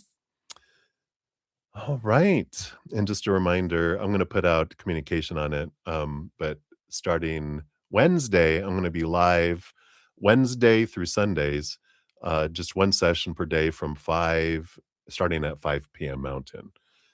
So there's not going to be a Saturday morning session. And the Sunday morning session is going to start later, just an FYI. All right. Let's see here. We have some more people that came in. Hello, hello, everybody. So we have Sudeshna Ghosh. Hello, Sudeshna. Good to see you. We'll get you on the donation list here. And then Jojo, thank you for your additional donation. We'll add you onto the list here too. You are very third eye, private eye. Very good. All right. So, for donations, up next we have Braves fan or Debbie Debbie, and then we have Rocky Mountain Deb, which is Deb to me, and then Sudeshna, and then Jojo will circle back around for that one. All right. So let's dive back in here. Oh, let me add my little squigglies here real quick. There we go. Take a quick sip too. Cheers, everybody. All right.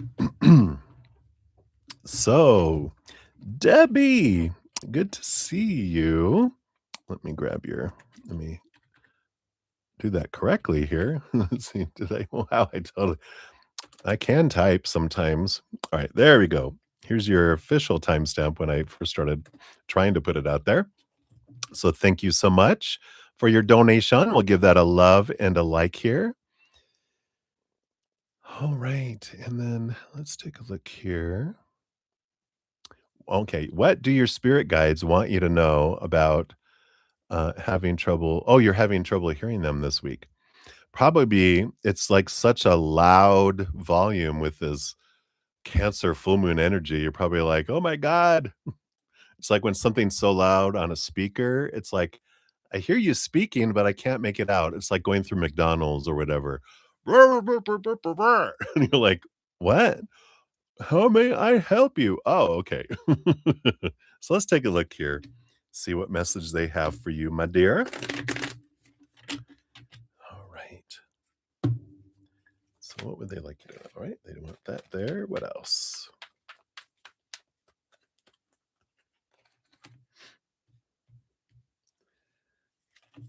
Okay, and what else?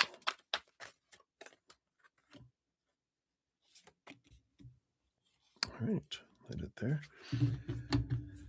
Okay, you definitely have some sort of countdown happening here.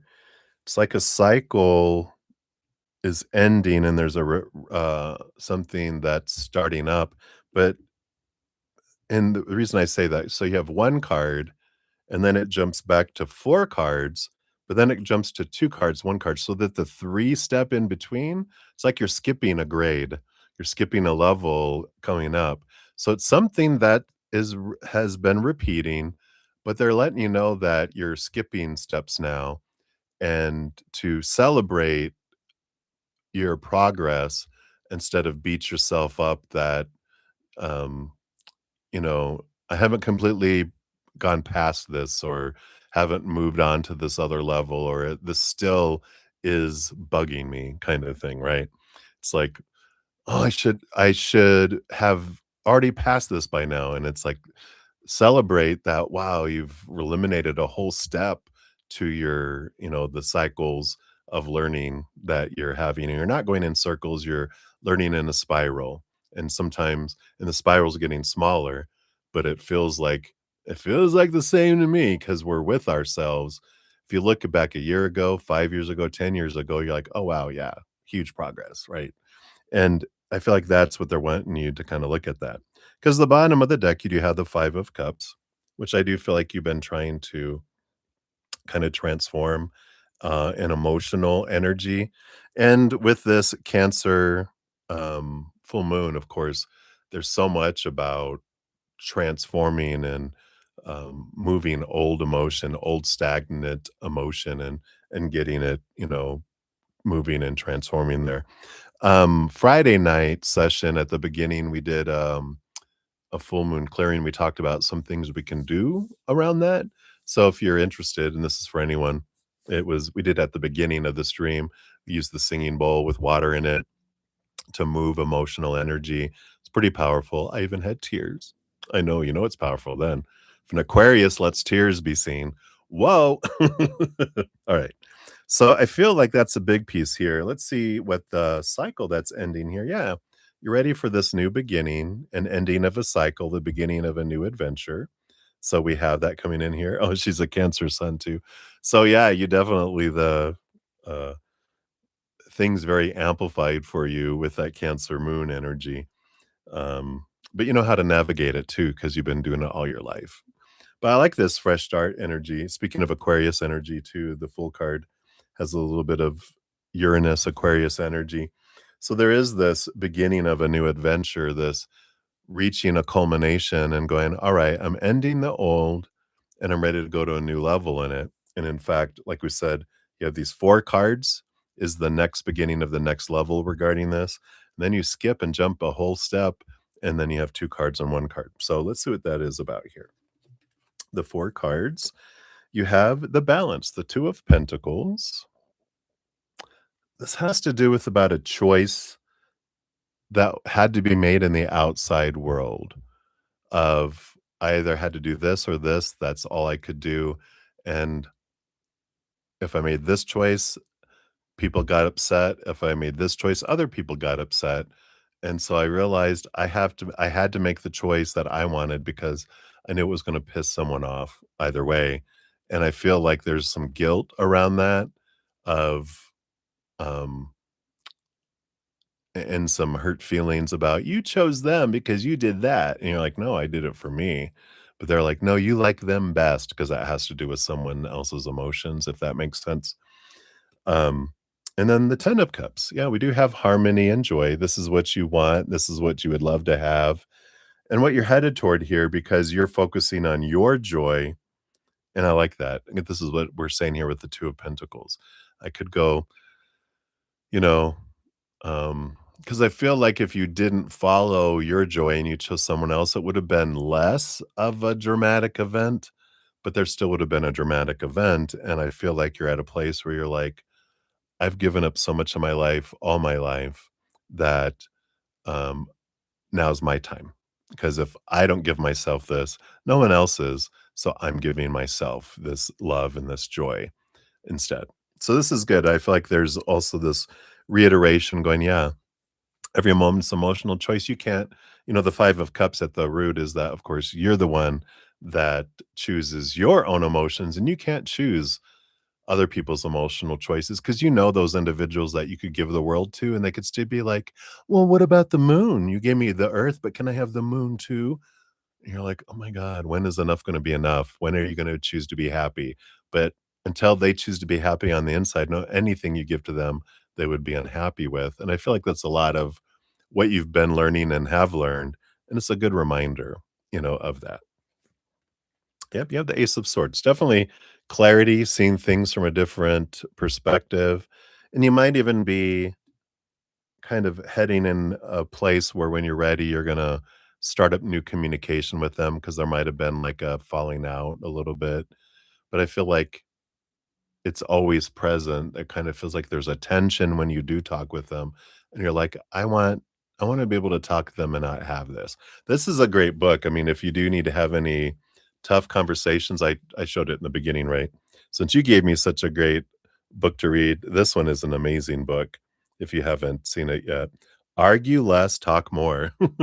It's about having connection with people. And with all the communication stuff I learned in corporate life, I learned a lot about communication, but when I read this, some of that even blew me away, to say that there's, great things to learn from that. I'm actually gonna talk about the defensiveness, uh, chapter in this book in my next podcast next week. So, I love it. Yeah, and you have transformation, this death and this rebirth, you know, I like this energy coming in here. Um, about a rebirth of a relationship and different things too, and even this, um, let's work through this now because when I'm gone, I'm gonna haunt you. If you don't make it right, it either gonna be a pleasant visitation or it's gonna be a haunting. I'll leave that up to you to decide. Oh, crap. That's a joke. But I like that, it's like I want to be able to have all this resolved for me because 'cause that'll extend my life. Because 'cause I'm gonna use this life energy for me instead of worrying about this other person. Because you do, you're a Cancer sign, you're have mama energy, you care about everyone. It's just who you are. You're never gonna be able to not care deeply. You can pretend and put boundaries and da da da da, but deep inside you care, and you can't help it. That's who you are. I know my Pisces moon brings that to me too. Mine's more I can't help but wanna dive deeper and go into the subterranean things of the and wanna be alone, energy. I can't help it, and so you just embrace it. Alright, and then you skip step 3, boom, and then you go into step 2. Yep, Queen of Swords, this beautiful balance between head and heart, um, which is here. Yeah, the 2 worlds of the head and the heart. And you do have the 9 of Cups, which is, again, this emotional fulfillment energy here. So I do feel like you face this stuff and you skip the 3rd step because you've already learned things and you don't need that anymore. You're like, "Okay, no, I know how to do that. I don't need to study that or whatever. I already had that lesson. I already had that information, that knowledge." And I feel like that has to do with, um, how to transmute the emotions. I know how to do that for me. I feel like this is about like, this next step is, like, I've dealt with a lot of the stuff within me, now it's for me to kind of help transmute things between me and these individuals that have some low vibrational emotions within them because of the stories they told themselves about your choices and your interactions. I feel it's an important thing for them, and for you in a way too, to kind of finalize and put some things to rest and sleep. But I feel like, that's the step you're skipping is I know how to transmute my own, but I'm observing what I wanna do, putting a plan, and then doing that there, going forward, and then the result of it is that you're able to balance your head and your heart, and you're able to bring, like, this dream come true where there is this reconciliation, there is this coming together of heart where there's been before. So, I like that. Leading to your number 1, and then you're like, "Alright, now leave me the hell alone." No, I was kidding. Maybe not. You got the hermit, where you're like, "Alright, it's done. Now I now I need to recharge. Everyone leave me alone." And then you that's the completion of the cycle. You're like, "Alright, end scene," right? It is done. Things are transformed that you wanna transform. It's sweet that your fortune cookie brings in here too. And let me just put these cards back in here, and we'll see what we got here for you.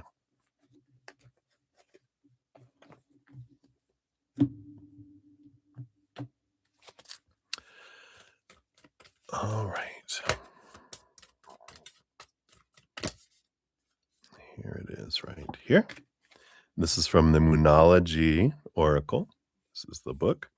And you have the first quarter moon. Your commitment is being tested. You're like, I know I'm feeling tested by people. Let's see what we got here. Is that in the beginning? Let me find out where that is. That's in a special place in this book. The first quarter. Okay, yeah, it is in the beginning. Okay. So the first quarter moon, it says there could be some challenges coming your way, but they're just the universe's way.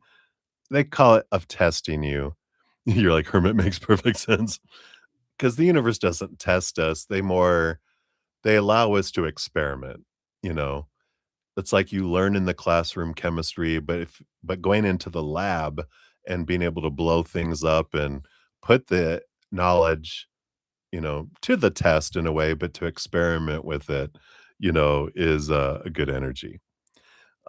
So it says the first quarter moon calls for you to face any hurdles with confidence. What do you actually think is possible? If you believe you can do it, then you probably can. And if you spend your life affirming that something's too big for you to surmount, it probably is. See how it works? Do you believe your dreams will come true, or have you secretly already given up? Showing some commitment now will help you move towards your desired outcome. What you believe to be true is true for you, so believe in yourself. I love that. To attune to this moon, you can say, I am committed to my dreams and move towards them with confidence. Some other additional meanings for the card if they resonate. There's 5 of them. 1 is the answer to your question is yes, but not yet. 2 is you're halfway to your goal. 3 is you still need to put in a bit more effort. 4 is sometimes we just need to realize how much we want something.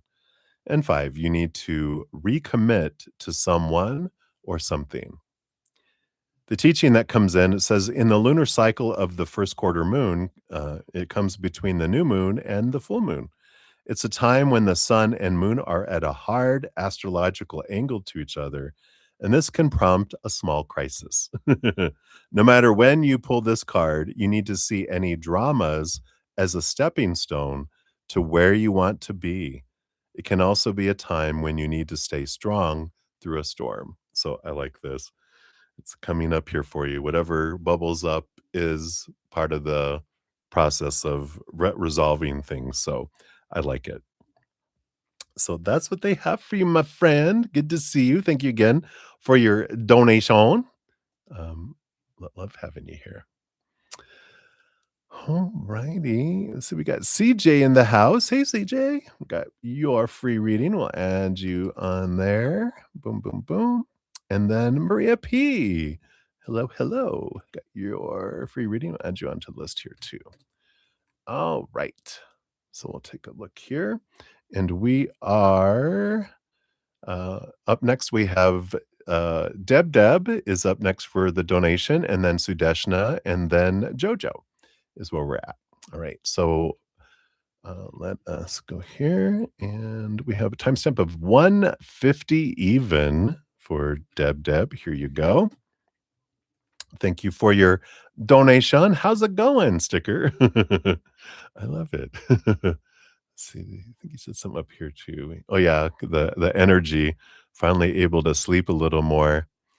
Yeah, you know, water moons, um, and water signs too, but I feel like water moons, we never really ever stop feeling the energy, so it's good to have a non-water moon. Or you get used to it. You either don't have to deal with it or eventually you get used to it after a while where you're just always riding well, here we're coming off of the new moon. Oh, here comes the full moon energy. And coming off the full moon. Oh, here comes the new moon energy. It's like, it just impacts you like for weeks, a couple weeks ahead. So it's always riding the top of the emotional waves of the moon, um, which is all right. I like it up there. It's what we chose. So there you go, right?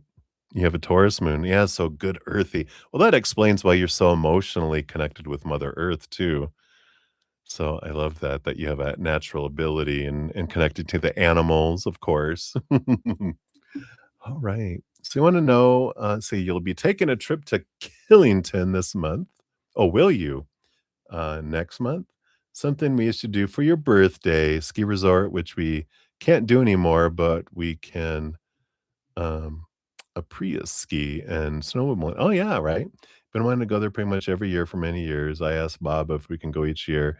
And he always comes up with a reason not to. Hope this year will be different, though. We'll see. Maybe I don't have snow. I don't know if I told you, we have, it's going to be a high of 67 or something degrees here today.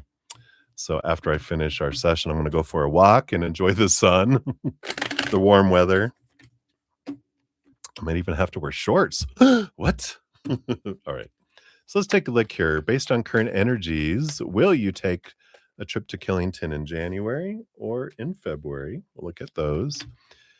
And then what else can we know here about this? What can make it easier to happen or not, right? All right. We'll take a look here. Ooh, I like it. We got a fresh start here, a new adventure energy on the bottom of the deck, Aquarius energy too. So we like that for your birthday. Um, I'm feeling that, there might be, like Wellington, tradition and doing that. I almost feel like there might be, of course, Aquarian style, something new, something else to go see. And I feel like check it out and see what happens here. Because I feel like if it's something new to explore, Bob might be more like, let's make it happen. Because yeah, it's new. Let's go check it out, kind of thing. And it becomes an adventure for them in a way. So something to think about there. But let's take a look here for Wellington specifically in January. You do have the Page of Pentacles, which is an opportunity for that to happen, there. In fact, that might just be a yes there. Yeah, because in February, it would be going a different place, a different direction. So there might even be here, Wellington in January, this other exciting place for your birthday in February. So, ask for what you want. I like it. Yeah. It can be. It might even be in a different I don't know if there's a different place to go to even, because I don't know. I feel like because they brought in not enough snow, I don't know if Wellington but there might be, like, you have to go maybe further north to actually have somewhere that has a lot of snow, and so there might be something further north or, you know, more snowbound, if that makes sense.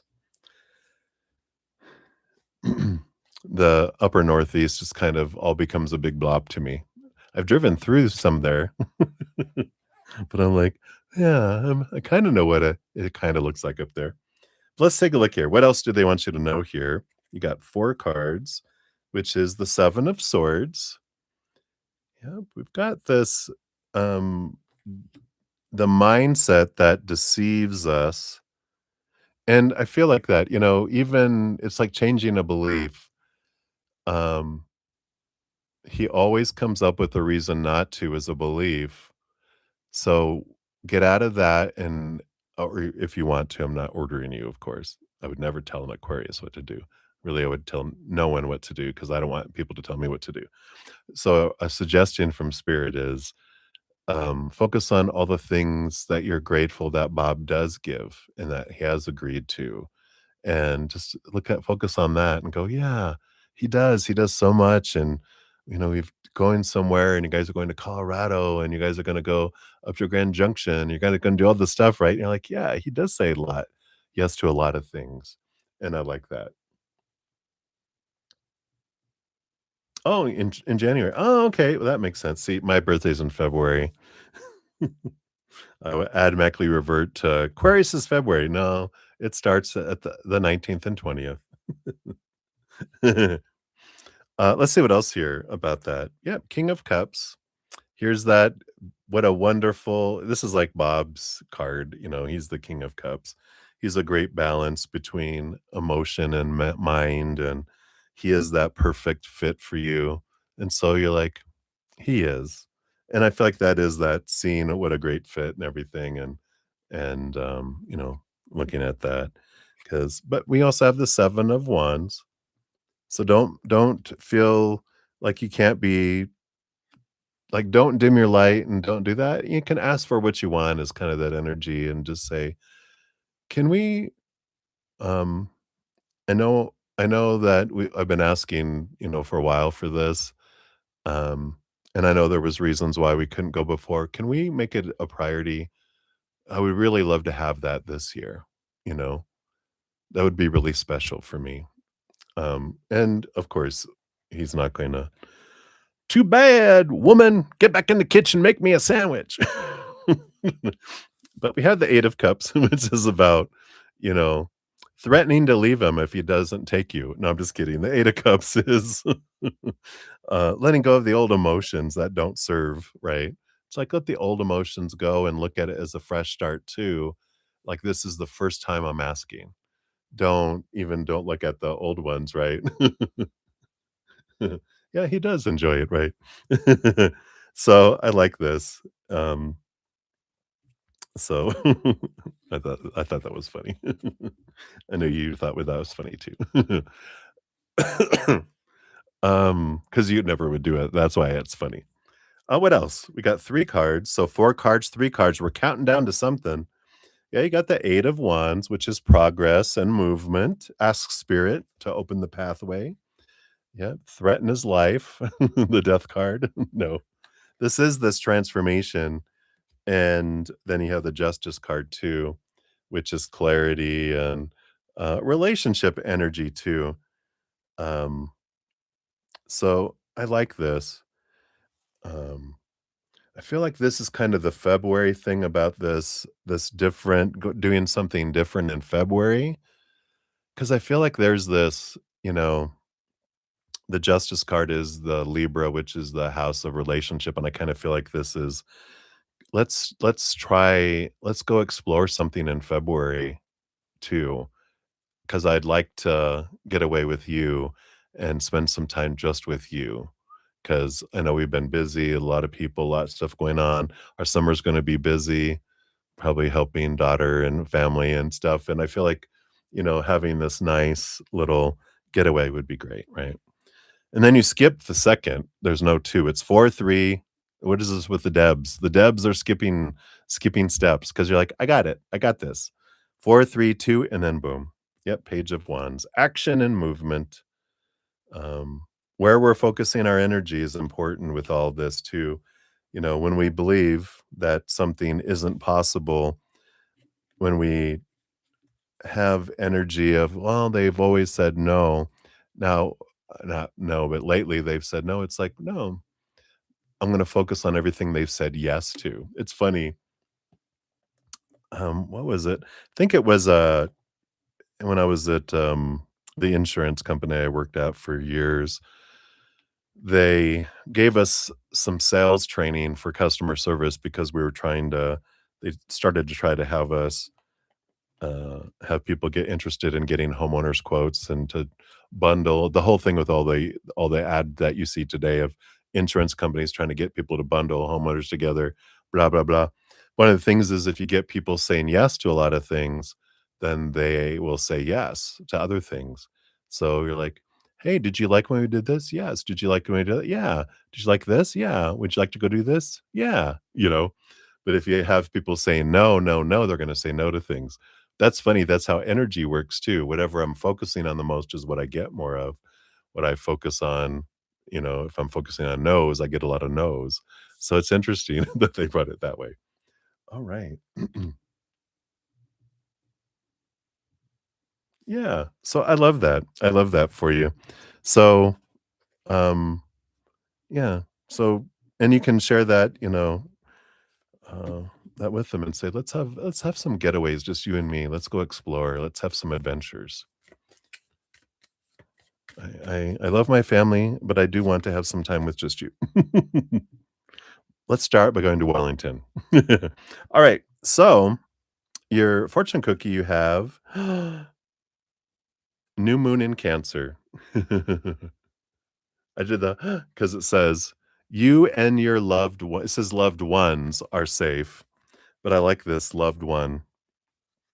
So here's this Cancer energy. But let's do the new moon here. Come on, one more. There it goes. So it says there's a new start coming in your private life. Yeah, you got the full card.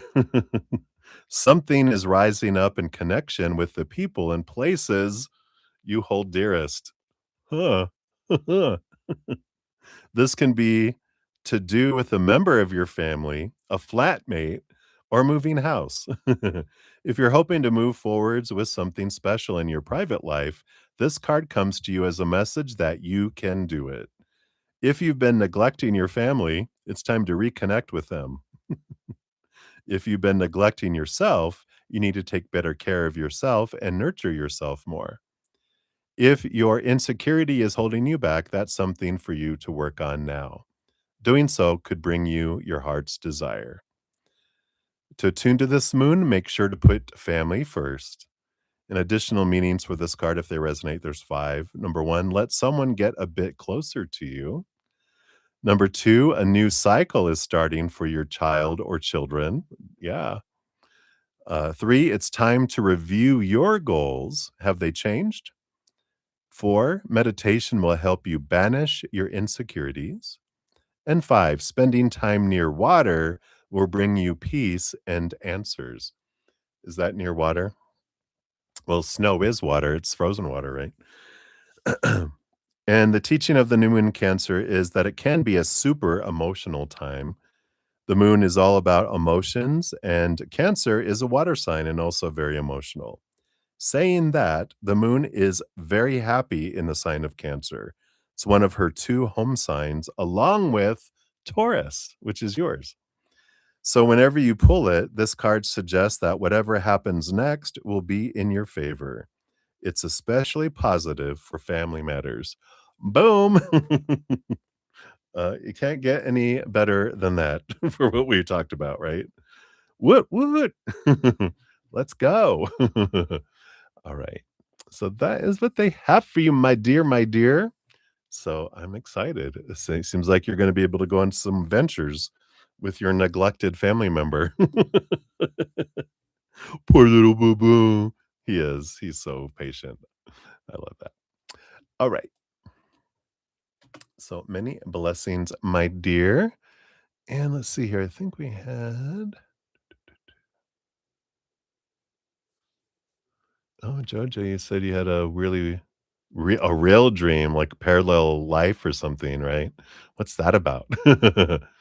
Yeah, and especially when we're in water moons, but especially Cancer, um, moon can we can have such realistic dreams. It's like our dream world comes to life, like it's really happening, like, "Whoa." and it brings up a lot of, real things to transmute and transform, so it brings up old emotions that are based on things that happened in our life, so it comes through like a memory rather than a dream, kind of, if that makes sense.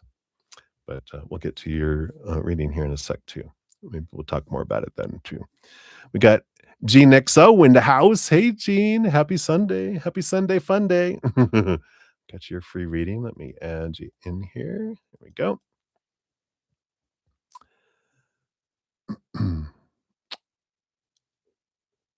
Yeah, I love it. You didn't know that, Deb, you said that you didn't know that the moon is comfortable in Taurus. Well, Taurus is ruled by Venus. Venus is emotion, so it's comfortable in the emotional world. It's probably most comfortable in Cancer, but it's also comfortable in Taurus because it's still, even though it's like traveling in the United States, you feel still comfortable in the United States, but going to other places, the moon feels like it's in a foreign land. "I don't speak this language. What's going on here?" I like it. Alright. Oh, and we had a donation come in via the PayPal as well. Alright, Maria, thank you for that. We'll get you on the list here too. Let me see, what was the timestamp on that? I think I have you in the right timestamps. Yeah, the other ones came before you here, so, for donations, we have, Sudeshna up next, and then Jojo, for number 2, and then Maria P. will be yours there. Alright. You are welcome, Jane. Alright. So, I think that's everything else there, so we'll dive in here. Let me take a last sip of my tea here. Then we'll move into water now. Alright. So, Sudeshna, you are up at 2:06:51. There is your timestamp, and let's scroll up here. There you is yours. We'll give that a love and a like since it lets me. And you wanna know the upcoming week for you: love, career, health, and guidance. All right. Of course, health disclaimer in the description box of the video. I am not a licensed medical professional. I know, who would have thunk? But tarot is for fun and for entertainment purposes, and you should always pursue, of course, professional assistance in making choices in our lives. So, disclaimer made. It's down in the description box if you guys want to reference it. All right. So, for next week, here's Sudeshna. Okay, love. Boom, boom. All right, what else? All right. Boom, boom, boom. And then what about career? All right, wow, the cards are just flying out. Okay, and we got that there. And then what about health? All right, all those. And then what about guidance overall? This one here. All right. So your energy overall for the week on the bottom of the deck is you do have the 2 of Wands coming in here. And the 2 of Wands energy is about, of course, a reminder whatever you focus your energy on is what you grow and what you bring in. So, it's always a great reminder for us to realize I'm not at the whim of the world. I'm not on an out of control drama train that's speeding down the tracks, and I'm afraid we're going to fly off the track and blow up in a gorge. It's like, no, we're on a monorail train at Disney World that's smooth moving, has its stops. We go in the directions. There's all these tracks. We get to choose the track we go off on. But there's nothing that's out of control. Everything is for us. It just takes us to a different land within, I guess Disneyland has different lands. I've only been to Disneyland. I've never been to Disney World, the Epcot Center. They have different worlds, I think, over there. So it's like you go there's all these different worlds you can experience based on your energy. You get to choose. You're not just being taken somewhere. It's whatever tram you get on and you end up getting there, right? So I like that. Now let's take a look here. For your love is the first one up here. Got 3 cards. Yeah, I like this here. You've got the Knight of Wands. So here's that quest of stepping into your power and understanding what you're focusing on regarding love here. It is about movement in love. Um, but I feel like the big energy around it for next week is learning that I'm the one, whatever I'm focusing on is what I'm drawing toward me, right? And am I focusing on the crap that's happened in love in our lives? I know it's what we're taught to do, right? Look at all the stuff that felt broken, the stuff that felt wrong, the stuff that felt like crap. But it's telling you here, focus on your joy, right? Here you have the Wheel of Fortune, which is a kind of an energy of gratitude and joy. The more we focus on the gratitude for what we have experienced, the little things we have experienced that we've enjoyed and loved, we think about that, we feel it, we have gratitude for it, then we're telling the universe the list, like the wish list that we would like to have, right? And they're like, all right, great. Thank you for all of this. If we're focusing on all the stuff that has happened that's been crappy, we're telling the universe, this is what I would like. And they're like, thank you. I appreciate the list. They don't look at it and go, are you sure you want this? They just support us 100%. All right, that's what you want. I'll get it for you. No judgment, no, "Oh, I don't know," they will, whatever your energy and is what you draw towards you. That's what we're telling the universe. This also is a message here of, um, fortune and marriage, the Four of Wands marriage card, in that you do have marriage in the future, you do have this abundance, but the timing and everything, it's like it happens for you. Everything happens for you. Fortune, the tune of for you, right? So the Wheel of Fortune is the Wheel of Fortune saying, trust. Just, you know, you tell the universe once what you want. Like, I'd like to be married to a successful, abundant, beautiful, loving, mutually exclusive, um, you know, individual who we grow together and we love each other and family. And they're like, all right. Then you let them handle the how and the who and the timing and knowing that you can trust the universe, right? When we try to control it, we take the bus into the ditch. Sorry. And they're like, it's okay. We'll tow it out. Get back on the road. All right. So that's what love is for next week. Career, you do have the Three of Cups. So there's some joy energy here. Also, I feel like regarding career, there's something that comes through family or friends about a job opportunity. Because I know the energy that's been coming in here has been about you finding a new place before this place downsizes and closes down a lot of things. Um, and let's see what else we have here too. Yeah, you have the Eight of Swords. So there is a lot of this letting go of mindsets and thoughts and beliefs that don't serve you anymore, those that make you feel blinded and bound and trapped and restricted and small.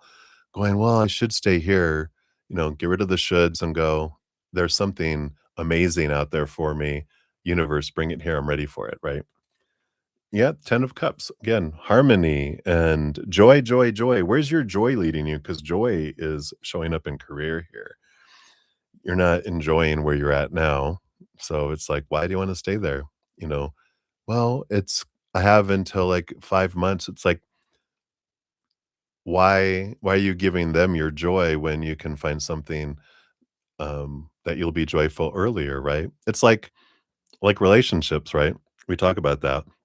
And I'm focusing on a toxic relationship that I've lost or that I'm in. And I'm like, well, I don't want to leave it, until they throw me out. you know, but every moment we're waiting to move on to something else, we're cheating ourselves out of moments of joy. The more we make a leap, the sooner we get to feel our joy and not have it sucked out of our lives. All right. Yeah. Death and rebirth. So there is this energy here. They're saying the end is nigh. It's coming. And so we don't have to wait until that. We can just, leap forward. Yeah. You got the rebirth, the full card, a new adventure awaits. So endings and beginnings energy. Yeah. And this might be the fear. We got the 5 of Pentacles, which is the fear of abandonment, the fear of not having enough, the fear of not being enough, but it's like, um, put that to the side and know that the universe wants you to have the most amazing, abundant, joyful adventures possible, whatever that means for you, and, so it's like this nudge. It's time to chop, chop. Alright. And then health, you got 4 cards for this. You got the 9 of Cups, yeah, because when you're feeling emotionally full, then your body feels good, and so if anything, leaving this company and going somewhere where you have joy, it'll help your health because the stress and everything of the job is impacting your physical body is what it's saying here. Yeah, because you can have the sun, you have success here. So there's this glorious abundance, and the more you focus on the bright things of life and the joyful things of life, the happier your body is, and you're not in fight or flight mode. So the more you're in gratitude, the more you're surrounding yourself with joyful things and get as much lower vibration away, the more you are full as well, right? You've got the 10 of Pentacles, yeah, all this abundance energy. So your health is looking like it's great next week. And even the star card, dreams come true. You got 2 dreams come true, the 10 of Pentacles, the sun. Your health looks really, really good next week. Like there might be a breakthrough that comes in. Something that happened, um, when I was working in corporate life, I was stressed a lot and I had put on a lot of weight from sitting and doing work, work, work, work, and not taking care of myself, um, and when I gave a year's notice when I was leaving the 2nd time, the 3rd time is when I left, a few years ago, but, when I gave a year's notice in the management position I was in to give him time to us to get everything organized so I was so enmeshed into everything, I've been there for so long. It was like, I need to be able to move out, start delegating stuff, start teaching people stuff, start documenting everything, and then give them time to hire someone. That's what I felt I needed to do, back then. But as soon as I knew I was leaving and I started to not work 80 hours a week and I started to go for walks and the weight just because I wasn't stressed, I just whoosh, and people were like that because we do video conferences and they were like, "Who is that?" And I go, "It's me." And they're like, "Are you sick? Are you okay?" And I'm like, "I don't know. I'm not stressed anymore." And the everything just melts off. I feel great. So that's funny, right? All right. And then overall guidance for you here is the 3 of Pentacles. Yeah, it's about being true to your authentic you. Allow yourself that creativity. Allow yourself to feel like an artist that you're creating your life, that you're not doing a paint by number. You better get those numbers right, um, if you know what I think paint by numbers are still out there, right? Where they had the paints numbered and then they have the little canvas that has it outlined with all the numbers and you have to paint the numbers in. It's like not like that, it's like free form. What are you creating with your creativity? It's less stressful and less, you know, arduous, I guess is a good word. But hopefully that helps. That's what your week feels like for this next week, and we'll get, your fortune cookie too. Let me just put these cards back in. Just a reminder, next week, I'm gonna start, uh, having my sessions Wednesday through Sunday, only evening sessions starting at 5. Um, so I won't have morning sessions here. If that impacts where, I think you guys are like 11 hours, aren't you? Like 11 hours? I thought I wrote it down somewhere. Or like 12 hours, 12 and a half hours difference from where I'm at. Like it's 1:20 now. So it's late in the evening for you over there. But what I'm going to do is and when I wake up in the morning, when I'm doing my morning postings and stuff, I will create on the morning of the session, the evening session, I'll create the stream. And, so the chat is out there. You guys can put your questions and donations out there, at any time throughout the day. Just, you may not be able to, unless you're staying up later, uh, if it's extra early in the morning, then, you can at least, still get answers and still, interact in that way. So, just an FYI. All right. So, let's take a look here.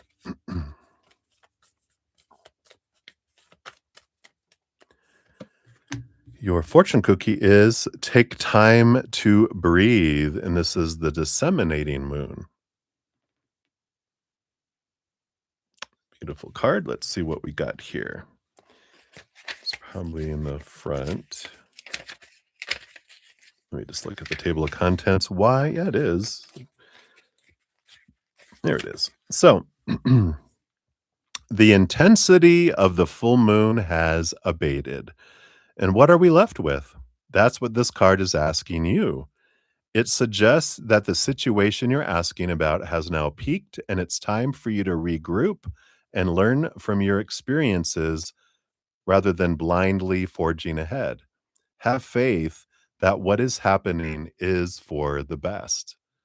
Try to accept the way things are now and give yourself and others time out to relax. Breathe. We can't be on all the time. If you feel you've hit an obstacle or even failed in some way, now's the time to reflect on how to do things differently next time. Be honest with yourself if you feel bad about your current situation, and then remind yourself that life goes in cycles.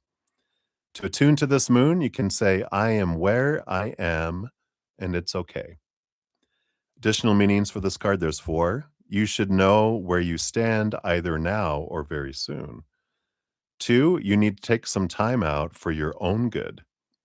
Three, it's time for you to share your wisdom and experience with someone else. And four, avoid falling into a slump. The teaching that comes from the card, the disseminating moon is the first moon phase after the explosion of energy that comes with the full moon. No matter when you pick this card, it suggests you're at a more tranquil point in the life cycle of whatever situation you're asking about. This is not the ideal time to start something brand new. The disseminating moon is the time to breathe out. Give yourself some time off and think about what has passed. So I love that. So they do want you to think about and look for, you don't have to start a new job yet, but they definitely, especially with this energy of endings and the thing is reached its end and we're starting to move toward the new. So it's now is the time to start looking and be active with it, I feel is what they're having come in there. Okay.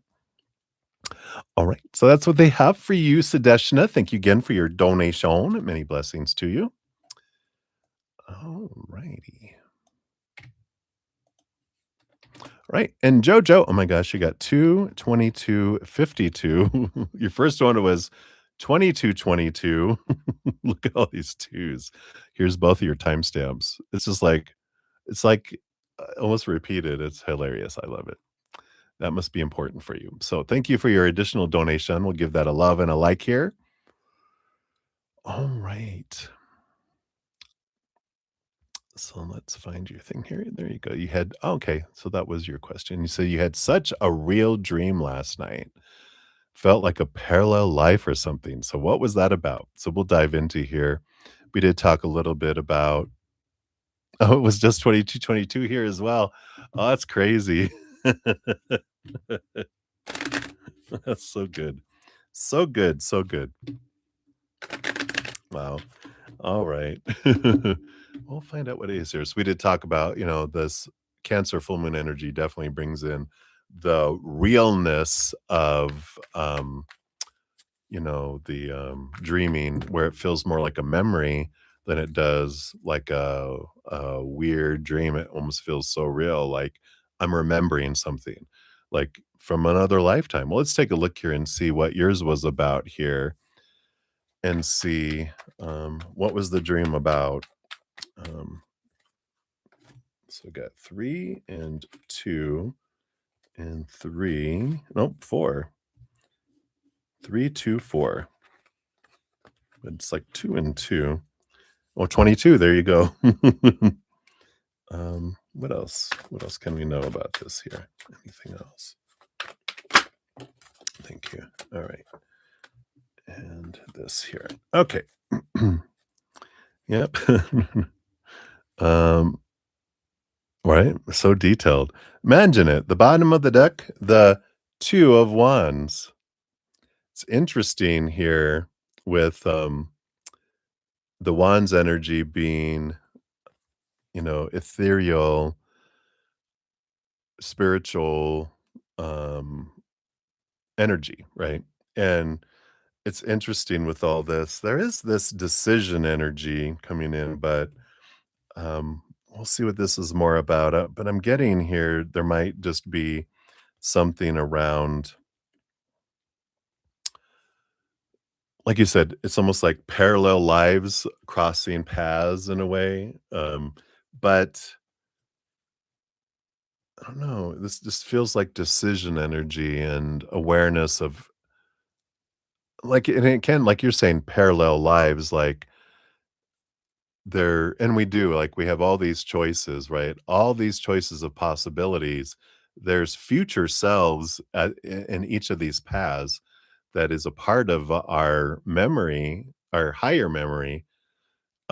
This is interesting. I don't want to get lost in this, but so if you think about the path, like when we're born, we have immediately all these paths that just start forming, and there's so many different paths that we could choose, billions and trillions of possible outcomes based on all the different decisions that take us in a different direction. Because all these can take us over here, or they could take us here, and then there's all these other possibilities in between, right?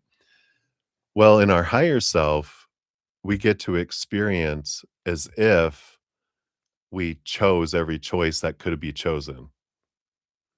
Now, the one that we really are choosing in our full awareness is stronger, but each one of those has a future self or a past self in this lifetime of who would have been if we had made these different choices. All of that is housed in the huge database of the Akashic records that our higher self is connected with. And so it has this access to all possibilities. We've lived all possibilities, um, and we experience them all, but we do choose one uh, to wander through and experience it more deeply, which is ourself, right? I know it's almost hurts my head a little bit. It's like we're about to make a shift. Wow. Because especially in these lifetimes that we're living now, we're so much about possibilities and not about fate, and that's a big difference. So this is like they were showing you possibilities, I feel, in your dream, and we'll see what this is about here. So you got 3 cards up first. Yeah. Yeah, it makes you dizzy, right? I'm like, "Woo." You got the Page of Cups, which is called possibility. So, and that's even the dream world of the full moon, right? Um, so they're definitely showing, confirming what they were channeling through me, is that it was showing you possibilities. And yeah, and we got the Emperor, which of course is right in with that too, about, the Emperor is, "All right, everybody, clear the throne room. Take all of your opinions, all these small t truths that used to steal opportunities for me. I'm taking that and I'm putting that away, because the emperor is going to decide what they want, clearing the throne room. And now I'm going to sit and find out from my heart what the possibilities are." And I feel like that's what was coming up, was showing you that there can be different possibilities when you get out of your head and into your heart. And what route does your heart draw on you? Let your heart be the compass to give you the direction, right? And then you have 2 cards, and then you have 4 cards, but they split out into 2 cards and 2 cards, so I feel like this is possibilities. You have one or the other. Yeah, so you can wait around with the Temperance card and just see what happens, still creating energy, but taking the slow road. Or the Queen of Wands, you can zero in and have a higher perception from spirit world, with the Queen of Wands, she's so connected, And with your energy, you can bring in things sooner. So we can just sit back and, you know, go down the lazy river, or we can take out an oar and we can get places faster by our actions, by our energy if we want, right? And I feel like that's kind of the two of wands energy coming in, but it's like you have a choice. There's no wrong choice. You're gonna get to this place sooner or later, but do you wanna get there faster? Then raise your vibration. If you wanna get there slower, just let the low vibration and your inner children of your human, um, emotions and human mind, let them drive the car. We're gonna end up going in circles and doing donuts in a parking lot. They're gonna wanna stop at here and stop at there and stop at here, and it's gonna take forever to get where we're going, but we can. But when we're conscious about what we're choosing and where we're putting our energy, we'll get there faster, right? It's all about choices, but there's no iteration of there's no right or wrong. It's just a matter of different choices with different experiences, different timing, different outcomes. So I like that. And then you got the 2 and 2. Yep, you have the Knight of Swords with the Tower card, which is the quest of seeing things from a higher perspective and experiencing the destruction of things being removed out of our lives. And I like this because the Tower card is tightly connected to fated events. There's very few in our life that we have in these lifetimes, but every once in a while we will. There's like experiences we definitely wanted to have experienced in this lifetime, and so we'll tell our spiritual posse, we'll ignite them going, if by this time I have not removed this thing or this person or this situation out of my life, please remove that. Because this next fated thing that I want to experience, this has to go away for that to happen. And so that's when, if we'll hear the countdown of 10, 9, 8, 7, 6, 5, 4, 3, 2, 1, the lightning strikes, right? But if we're in tune with spirit and listening, seeking of seeing things from a higher perspective with this Knight of Swords, we'll hear the countdown and we'll be like, "Oh, do I want the getting blown out of the tower experience, or do I wanna leap out at my own will?" We have that choice. Again, choice. And, a lot of us like the electric shock treatment for a couple times. After that, we might be like, I think I'm crazy enough. I don't need more electric shock. I think I'll just jump out now." But it's all about there's no right or wrong. Eventually, you will get booted out. Um, but, we can also leave when we want to, out of a situation or a person. The other one is the Justice card in the 3 of Pentacles. Yeah, and this has a lot to do with relationships, with the Justice Libra energy of the relationship, and the 3 of Pentacles about being true to our authentic selves. And again, this with seeing things from a higher perspective, the Knight of Swords was on a quest for the seeing things from a higher perspective, and the Justice card is that too. And there is this realization that you learn through letting go of those small t truths of who you're supposed to be and should be and need to be and have to be. And of course, what the other person is supposed to be and what the relationship is supposed to be. And this 3 of Pentacles is all about standing in the truth of who you are, being true to you, and allowing other people to be true themselves. And that I don't need to change to be with other people, and other people don't have to change to be with me. And I'll find someone that's a good match, but I'm going to be honest with who I am. And I like that energy because a lot of what they're bringing in here overall are again another 2 cards. You got the 3 of Swords and the Ace of Cups. We can either look at things from a place of unconditional eternal love of the Ace of Cups and get filled with that love from above, or look to the outside world of the 3 swords of relationships with humans, situations, and things, and experience the disappointment of conditional love, the temporariness of conditional love, or experience the amazing energy of unconditional love and the eternity, the eternalness of unconditional love. So I like that. Again, it's coming down to choices. It's very simple. Every moment is a choice of unconditional love or the cry out for unconditional love. And life is simple. It's always that, you know. So I feel like that's a big piece of what they were wanting to bring in. We'll see what else they bring in with your fortune cookie here. So what we got going on. Let me just put these cards back in here.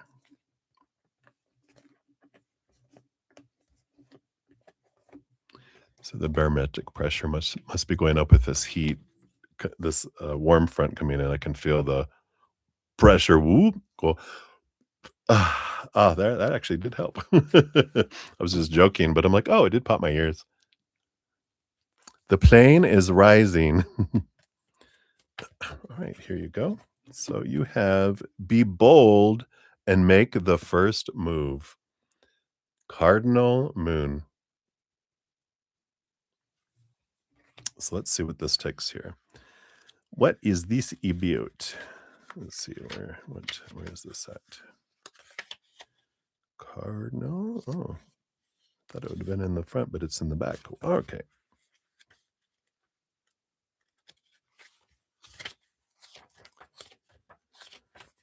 All right. So cardinal moon. Now is the time to be bold, bossy even. Take matters into your own hands, right? You make the choices. Cardinal signs are powerful and self-starting. They're determined and great at organizing. Drawing this card strongly suggests that you're going to need to be all those things to get your ideal resolution or position in the situation you're asking about. This card may challenge you on how strongly you really want something. If you're worrying about a situation, it is a suggestion to be less passive. Instead, take an assertive stance as you steer events where you want them to go. There you go. Speak up for what you want. And if you're serious about sorting things out, you may need to take the lead in some way to step up as a leader. Roar, Leo energy. To attune to this moon, you say, I am taking charge of my destiny. Other additional meanings for the card, if they resonate, for you have be bold and follow your heart and your emotions. Avoid recklessness or moving too fast. Come into your power. The time for action is now. And then ask Ganesha, the Hindu elephant god, for help, the remover of obstacles. The teaching we learn from the cardinal moon says in astrology there are three quadruplicities: cardinal, fixed, and mutable. The cardinal signs are Aries, Cancer, and Libra, and Capricorn. I was going to say this list making and all this great organization, that makes sense. My Capricorn rising. I was like, I bet I have something because I like to organize things. But remember, we all have each of the 12 signs in our chart for different parts of our lives. It's just the way the astrological wheel works. These are the signs that like to get things started and which are the natural leaders. No matter when you draw this card, it's a sign that something new is starting and you quite possibly need to take the lead on it. Ooh, I like it. Dun, dun, dun. So that's what they got for you for that one. Thank you for your additional donation. We'll circle back around for that one too. I'll add you to the list here. All right, let me take a sip here. Cheers, cheers, everybody. Look, my orange drink, orange water.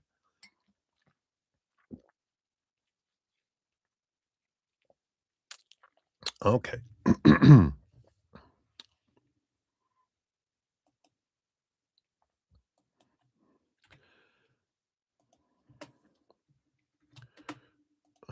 Righty. See, no one else came in here, right? Oh, okay, good. All right, confirmation, a boom. All right. So Maria P, you are up for your donation via the PayPal. So thank you so much for that. And we'll circle back around for your free reading eventually as well. Let's shuffle up and let me bring up your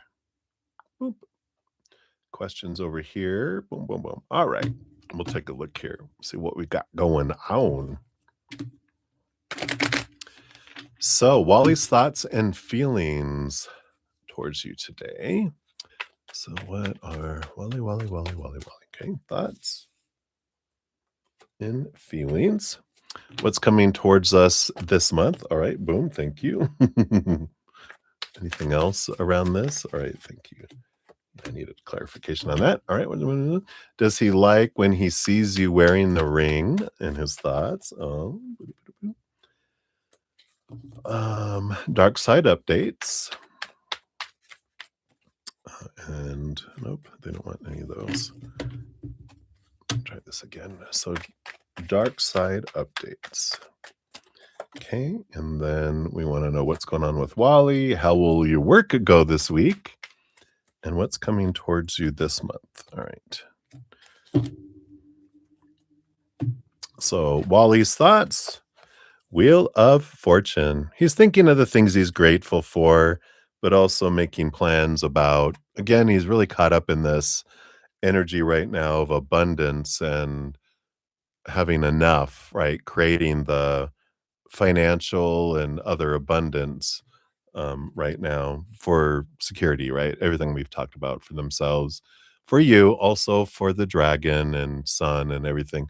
They don't want to, empty the bank account and run and sell the house from underneath them and do all this kind of stuff, right? They're wanting it to be amicable and that everyone's left whole as possible. So I like that about him. His emotions, yeah, very, very deep into their emotions too. They're feeling emotions with the Queen of Cups. She's 2 times the emotions, the master of emotions, and the World card. I feel like they're really in this place ready to take this. It's a victory card of emotional state, take the emotions to a new level. And they're like, we've reached this place, and I feel like they're just like, I love where we're at and I'm ready to take the hearts deeper and take the emotions into another higher place. So I like that. I like that. What's coming towards you guys this month? You do have here, you've got there's a lot of energy that's coming in here this month, a lot of activity, a lot of movement. The 5 of Swords is a little bit of conflict. It's just to be aware of that. It's a conflict in communication, right? So remember, argue less, talk more. Just saying. Check him out on Instagram, if anything. Because this is about, you know, you're going to be busy, little extra opportunity for stress. He's going to be busy, opportunity for stress. And when we're tired and they're tired, what happens? Meow. You know, at each other when we don't want that to be, with each other, right? But we tend to take it out on people instead, right? Um, there's also the 6 of Cups energy here too, which something to do with children. You might be doing some activity with children. In fact, he might be hanging out with you and the kids, doing something. So I feel like that's kind of the next thing that he'd like to do is have a little more activity, and spend a little more time with them and get to have them get to know him and him get to know them more, because I feel like the promise ring is like they're part of the deal, they're part of the package, so I feel like they have that in there. Um, does he like it when he sees you wearing the ring? Yeah. Page of Pentacles. Yeah, he sees this as a new next opportunity. King of Swords, he does a lot of thinking about the future with the Page of Pentacles, and so yeah, it does make him happy to see it, and it reminds him, you know, it's he sees it and he wanted it to represent. It's a promise that I want to move forward. I want to do things, now that I know, and it's like his proclamation is a better word. His proclamation to you that he does believe that you wanna be with him, and this is his proclamation that he wants to be with you. So I like that. Like it, I like it. Yeah. Dark side updates. Yep. 9 of Wands, he's persevering to have things move forward. It's a little bit of hitting some blocks, but he's persevering. He's really doubled down, and he's trying to make things happen, but he's really I feel like he's really taking up his, um, energy to try to move forward and through these blockades and things. So nothing serious, just investing energy to move forward energy. What's going on with Wally? Let's see. We've got the Empress, the Knight of Swords. Yeah, a lot of thinking, a lot of self-care, nurturing himself, and the Knight of Swords is doing a lot of thinking, but he does need to, focus on self-care himself, and so he knows that I gotta say no sometimes to things, even though I'd love to say yes about everything, but he has a ton going on, right? That he's trying to work out and get done. So it's like when you give him his time to do that, he can get things done. So look for quality time, not quantity time. I feel like is an important thing. How will your work go this week? You've got the Hierophant. Yep, here's some learning. I feel like they're going to be teaching you some stuff here this next week. You got this wonderful Queen of Swords balancing between your head and heart. So it feels very um I don't know. It feels like a good balanced energy. You're learning and everything's going. It's just feels like a smooth week. And you have the 7 of Pentacles. I feel like something that you've been waiting for to happen here, you're getting the fruit because this is the last thing that grows on the fruit tree is the fruit. But I feel like you've been waiting for a promotion, you've been waiting for a raise, you've been waiting for something, right, at work, and I feel like this is the week that you get knowledge and clarity around it. It feels like it, based on current energy anyway. What's coming towards you this month? You got the 4 of Cups and the Ace of Cups. Yeah, it feels like this emotional stagnancy that you might have been feeling, it's like a renewed energy. It's revived. There's like this extra cup being added into the 4 of Cups for you guys, which is this energy of,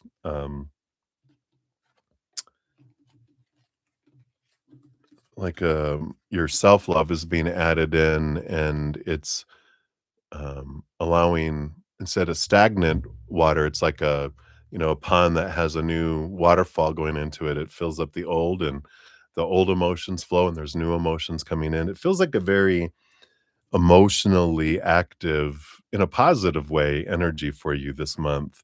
It just feels like if it felt like things were stalling or stagnating in different areas of your life, there's this refreshed energy that comes in with this. But you are being pointed inward to your heart, to your self love as an important piece of all that. So I like that for you. Let me finish putting these cards. We'll get you your fortune cookie here. Back up out of here. Boom, boom. Right. And then you have a Moonology.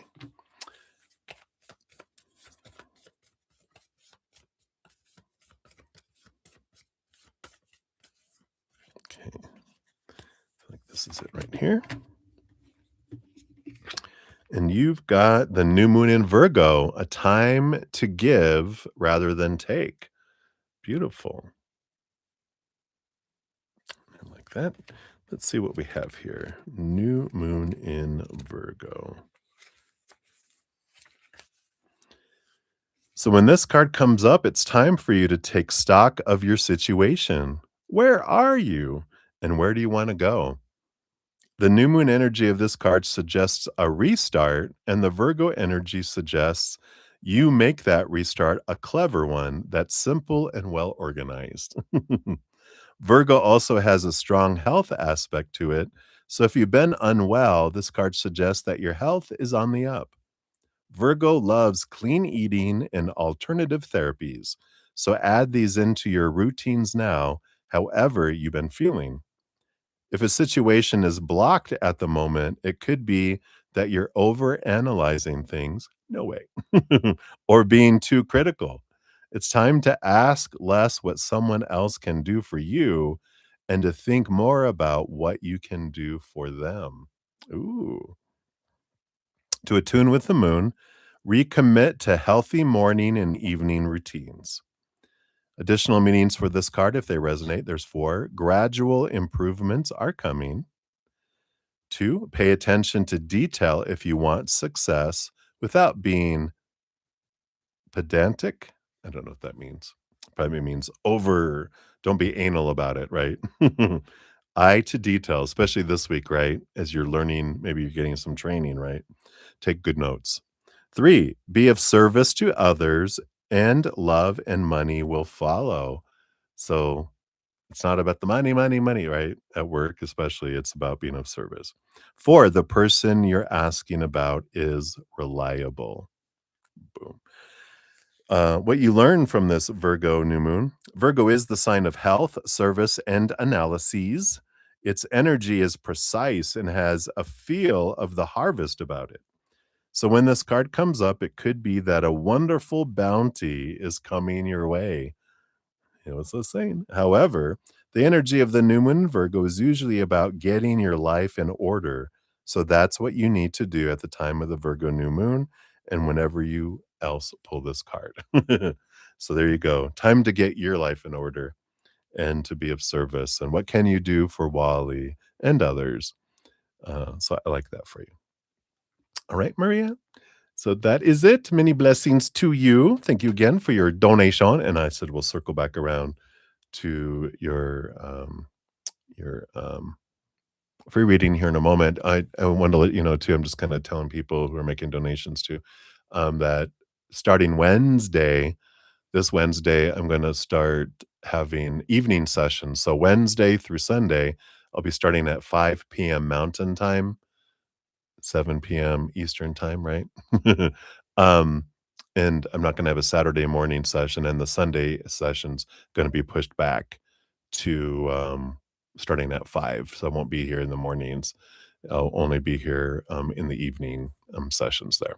So part of my Virgo new moon, getting my health in order, making sure I have my walks and doing all my health stuff, and I'm going to begin regular workout and things as well for my different things for my body. Happens when you get older. You just got to do it. All right. So many blessings, my dear. All right. Johanna, 25151. Look, it's changed. It's not 2121. Got 25151. So thank you for your additional donation. And we'll give that a love and a like since it lets me. Thank you again so much. Have you been training your empathic bubble, like expanding it? All right, good question. Let's take a look. Cheers to you. All right. Let's shuffle it up once here.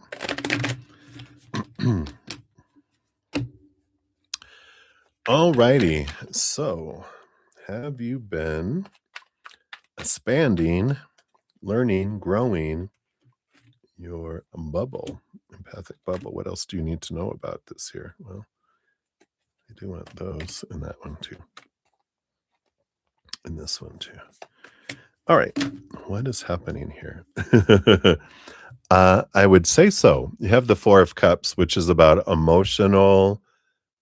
It's not stagnancy or boredom with this. It's stability. The emotions are stable, which means that you have been developing and reinforcing, learning more about your bubble because the emotional energy is much more stable than it has been in the past, right? And you're recognizing it, especially through this Cancer full moon. You might be feeling, I don't know, my energy was like, but imagine a super moon, full moon in Cancer a year ago, helter skelter, right? Wah! You know, now it was like, yeah, it was like a, but it wasn't a wow, wow, wow. It was like, whoa, whoa, instead of, I'm not going to do it so I don't get dizzy, but going way over here and way over there, all over the place, right? So much more stable, right? Just we forget because we're with ourselves that, and then when we hit a very turbulent emotional time, we think, oh, I'm, not handling this well. It's like, in comparison to our past, we're doing it really well, right? Smooth move. All right, let's see what else. That was the bottom of the deck. You have the 10 of wands. Yeah, this movement of energy from what feels like a burden to what feels like abundance. So it is a change of energy and uh, a reinforcement of your bubble field. You have the 9 of Pentacles and the 7 of Cups. Yeah. So this is basically saying here, 7 of Cups is usually emotional confusion, but with the 9 of Pentacles over top of it, it's like saying you've been successful at de-confusing your emotions, if that's a word. But it is this, that's that energy of saying, well done, yeah, it has done well.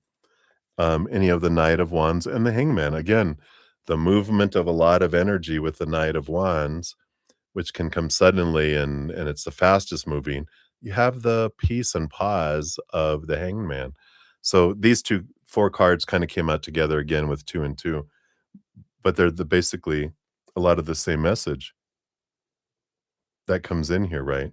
There is this, pausing and seeing things differently, and the energy, you're seeing it differently, and you're responding to it instead of reacting to it.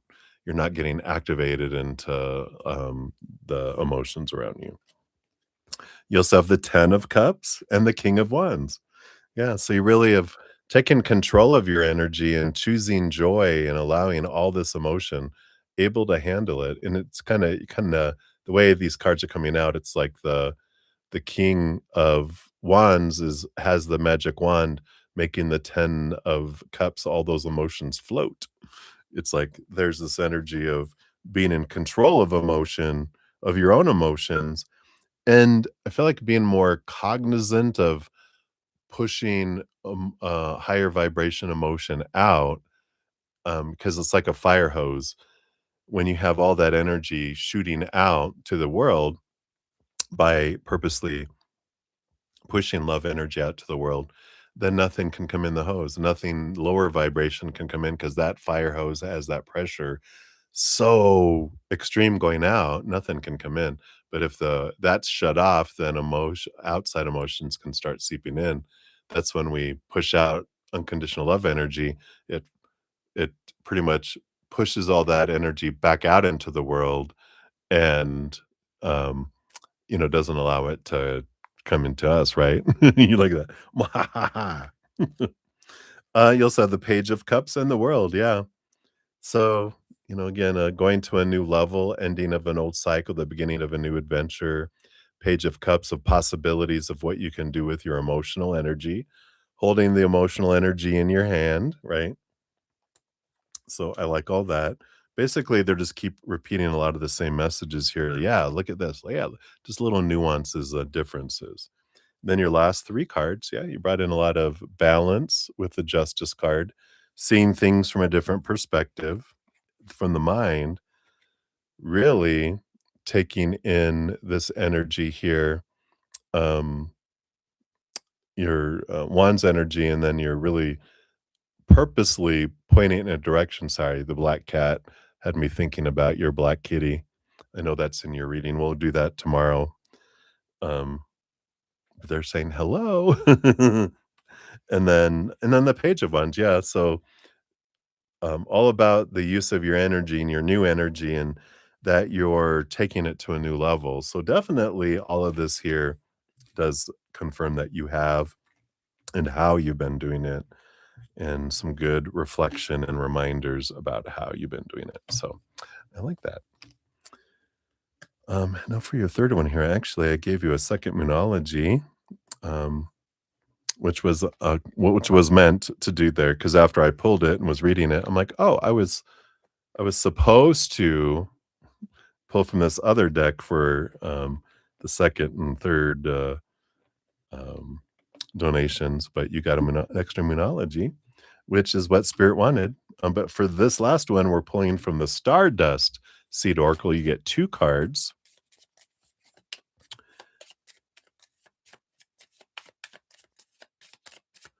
One from this little, these are just simple messages on the front, and then the more detailed ones is this one here. All right. So you have the language of the world, which says, understand the signs of the universe, they guide you on your path. So I like this too. I feel like with this bubble that you've been creating, energetic bubble, that in that peace, you've been able to see and recognize more signs and synchronicities than ever before. Because when we're in an emotional state where we're turbulent, we're not looking and going, "Look at there's signs from spirit," as we're going, "Look over there," we can't see it, right? But when we're in a place of peace and in quiet, we're like, "Look, message, a message, a message, a message," and I feel like that's telling you you've been able to see the signs more.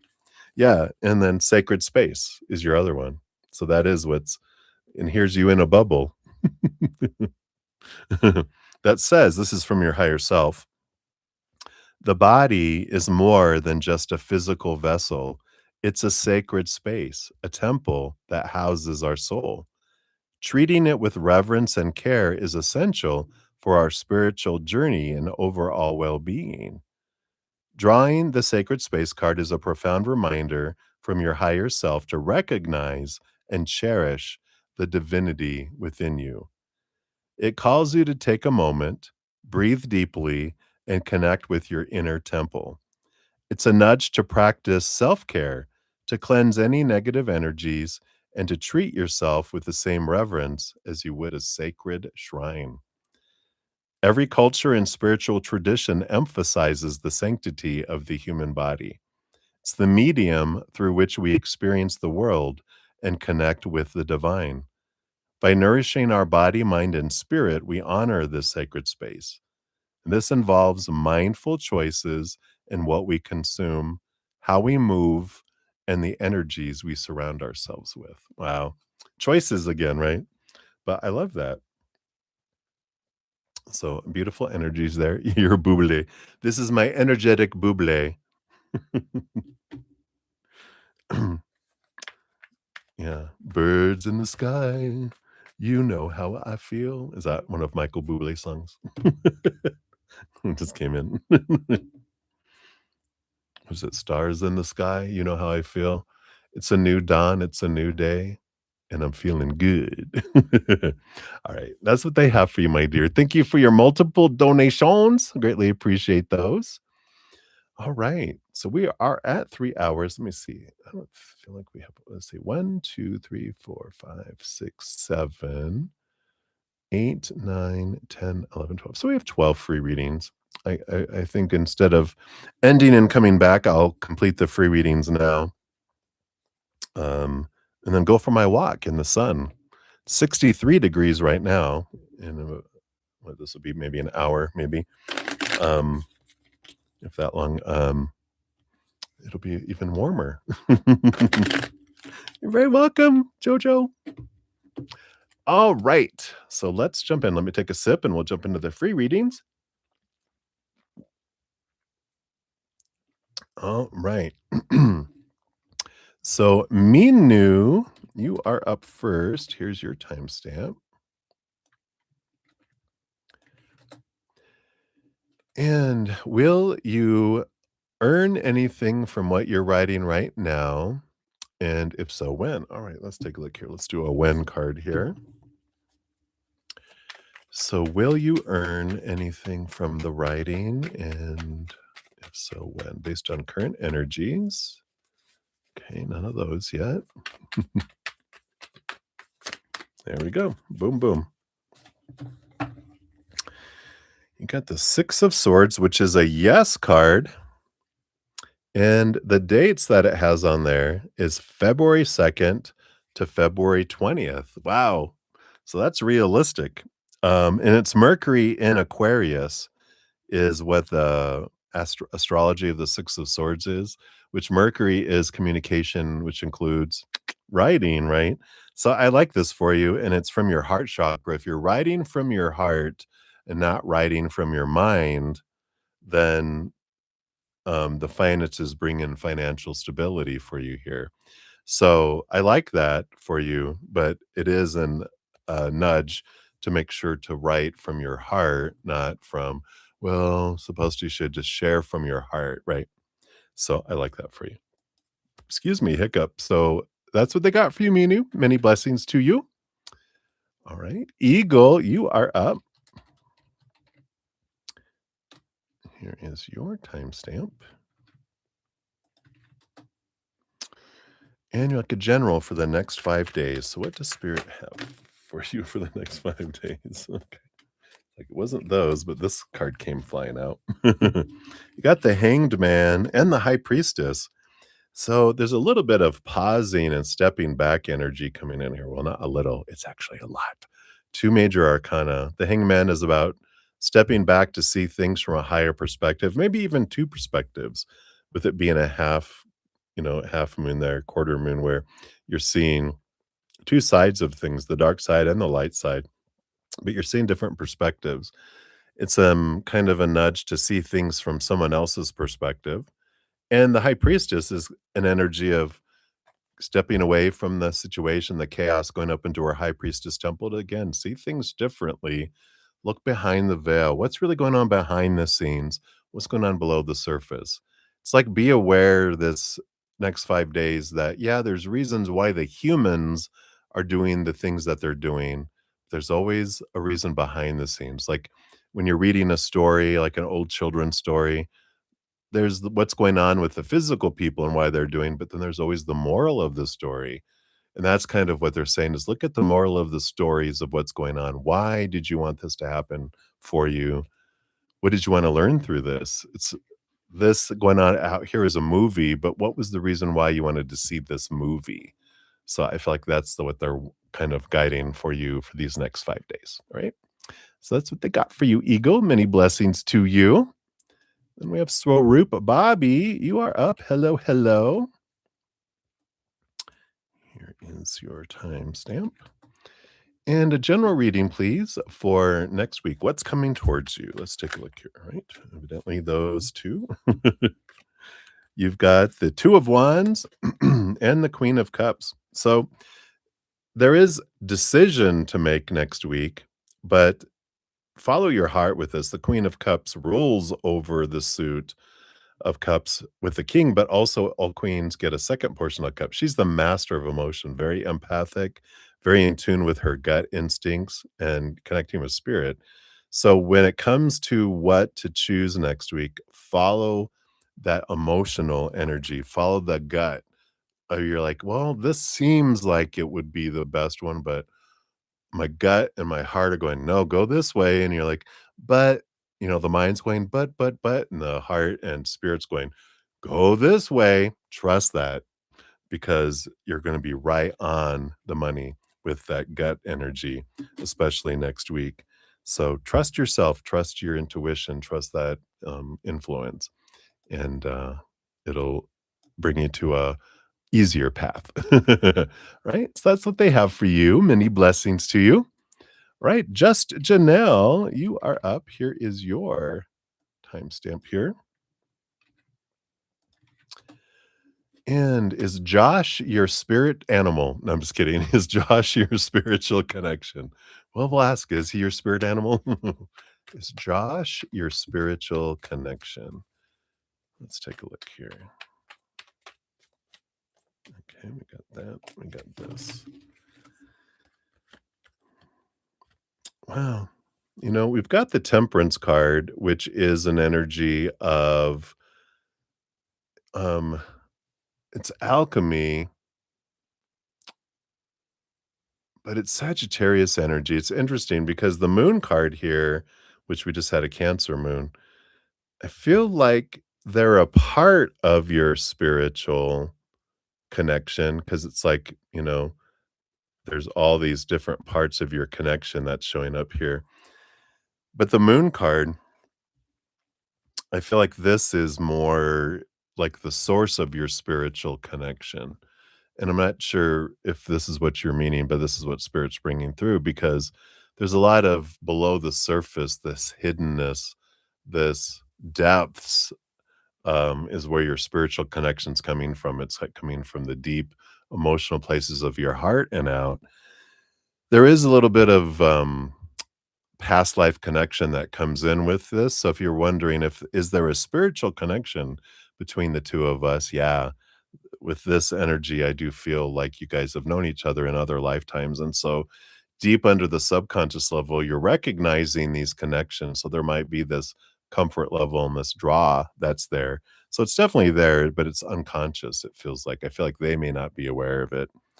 But they're part of your adventure, but I feel like they're bringing it back to you saying, "You are the moon." And, uh, yeah, you are the moon. You are the source of your spiritual connection. Other people you could be connected with, which in this case, like, if that's what you're wondering, with the moon, that is one of my cards that represents past life connections. It is an emotional connection, um, and there is possibilities here that can unfold. With temperance, it's like alchemy.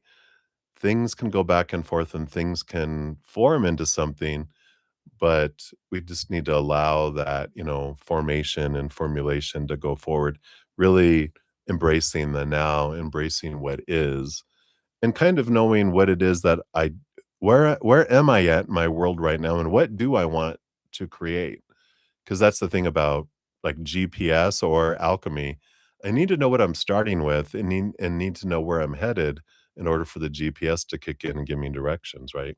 And it also is to if I'm gonna if I know, I need to know what I'm starting with, and then can I alchemize this into and what do I wanna alchemize it into? Because I know what magic to add to get there, right? Otherwise, who knows? I'm just throwing stuff into the pot and it explodes.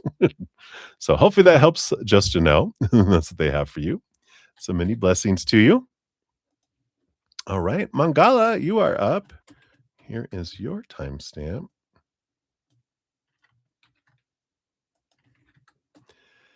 So, what's your husband's thoughts and next actions towards you in your relationship? Also, want to know this time he's not invited. See, also want to know this time he's not invited for my family function. How's he feeling with that? All right. Well, free readings are two cards. I'll see how much of that I can get in there.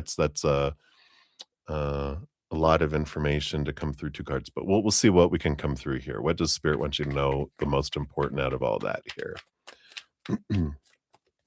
All right, we got that here.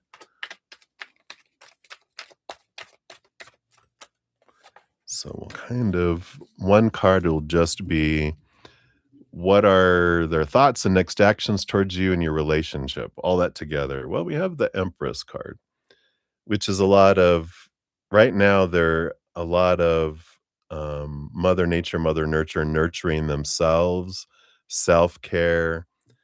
They're focusing on creating their own kind of what their heart desires, kind of energy. So this really points to a lot of emotional energy that they're dealing with themselves. So I don't feel like they're like really focused on towards your guys' relationship right now. I feel like they're super focused on themselves. So that's what's coming through with that is they're really more, you know, trying to figure out what's going on with them. What do they want? All of that. I feel like they're kind of just trying to figure that out. How's he feeling about not being invited to the family function? The 2 of Cups, and the 2 of Cups is a relationship energy, but it's also an emotional choice energy, and I feel like it fluctuates. It's kind of like they have split emotions. Because on one hand, they're like, "Okay, good, because 'cause I'm not wanting to interact with everybody. I wanna be alone, right? I wanna focus on me right now, and that's loud to me right now, and I need to and kinda conserve all that emotional energy for myself."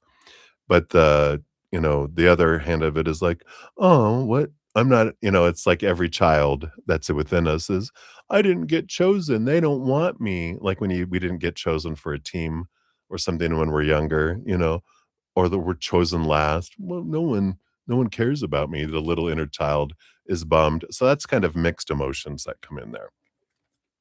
So it'll be a little bit of time. They need to figure out what's going on inside of them. It's part of the adventure and gives you the time and space to figure out what's going on inside of you, right? Asking what your thoughts toward yourself is. What are your next actions towards yourself are? And what are your next actions towards the relationship, right? So interesting, right? But that's what they got for you right now. So many blessings to you. All right. MM, you are up. Look at 31414. All right. So, Nosy Reed, who was DJ the physician's ex partner, the one he broke up with around 3 months ago? Was she also a physician? All right, let's take a look here. Nosy Reed. What can we know about their ex? Okay, thank you. What else? All right. Right, well, we got the Four of Swords and the Page of Cups.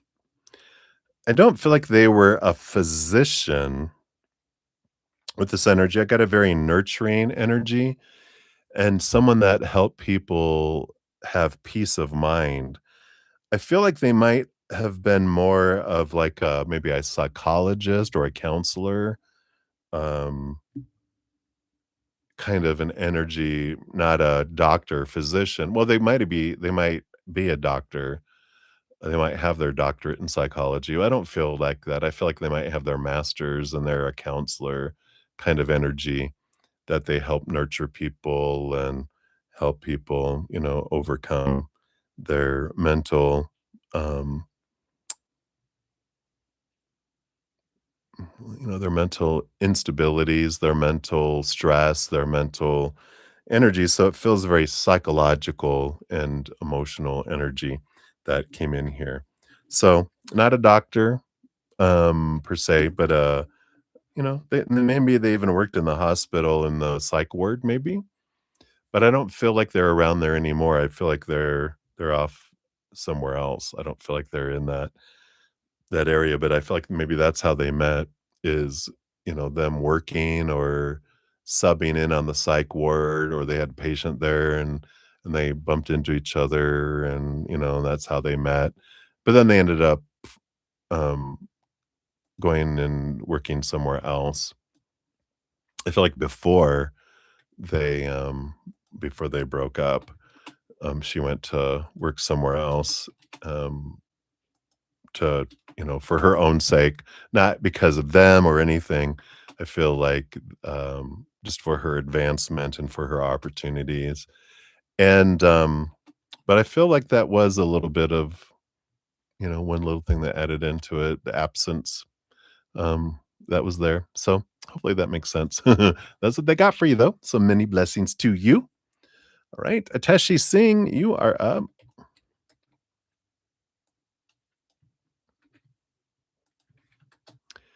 And hello, hello. What does dating look like for you in 2026? All right. Based on current energies, what does it look like here for 2026? All right. Looks like you get three here. Oh, because the first one is it's a slow process. Yay! Seven of Pentacles is like the last thing that grows in the fruit tree is the fruit. It takes time, but it's worth it. It can't rush it. Just allowing it to flow. It feels like it's just going to build and build. But whenever we get a slow card like the Seven of Pentacles, it is an energy of, giving us the opportunity to raise our own love vibration.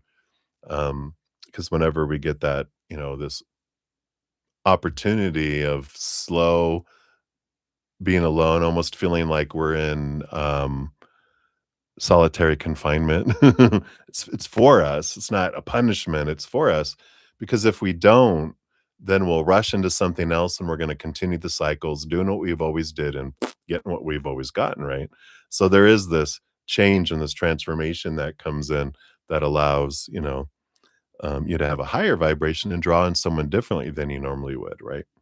So what else does this look like here? Yeah, because eventually, and here you go, you have the King of Swords, which is learning a lot, cutting away at a lot of the opportunity to, this Ace of Swords that they grant you as a gift on loan is to cut away old beliefs, old expectations, these thoughts that don't serve you anymore. They're supposed to be, they should be, they need to be, they have to be, they must be. Right? Who are they supposed to be? Who are they supposed to be in a relationship? How's a relationship supposed to start? How it's supposed to progress? How it's supposed to end up? What is it supposed to bring me? Who am I supposed to be in the relationship? Who am I supposed to be? All of that supposed to's of expectations exhausting. It sucks the life out of things. So they're giving you an opportunity to cut away a lot of that so we don't keep sucking the life out of relationships by focusing on what's not happening. Then you'll have 2 significant relationships this year. The first one is gonna be a stepping stone. Okay, both are gonna be stepping stones, sorry. So I said that, then they're like, "And then there's the second stepping stone," and I'm like, "Alright, well, we can just say it 2 stepping stones." But the first one's a smaller stepping stone, the other one's a bigger stepping stone, and then the one that comes after that feels like it's more the long-term relationship.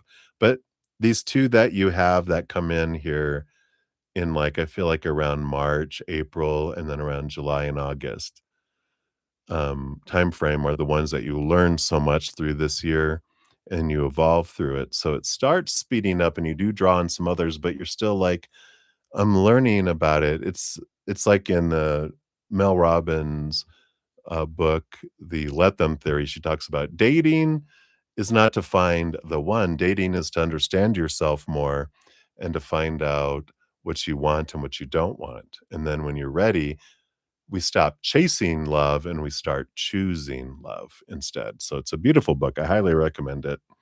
I'm always blabbing about it. But it's such a very um, enlightening book, I guess you could say. All right. So that's what they have for you, Teshi. Many blessings to you. All right. And then we have Livier Bagara. Hello, hello. Ay, ay, ay. All right. I lived in San Antonio for 16 years. I have some of that culture. All right. You want to know the time period where you could start your new career? All right, let's take a look here. Let's pull from the when deck here. Give it a shuffle. See what we got here. So based on current energy, what's the time period where you could be starting your new career job? Oh, the card fell out. Down here. So you've got the 5 of Pentacles energy, which is the movement of moving from lack to abundance energy, right?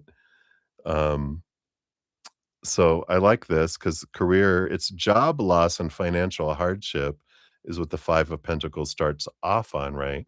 But then it's dealing with that, and we talked about that already, right? The 5 of Pentacles, the fear of being abandoned, the fear of not having enough, not being enough. When we're focused on that, that pushes it away, right? So with the knowledge, which I know you know a lot about because we talk about all the time, right?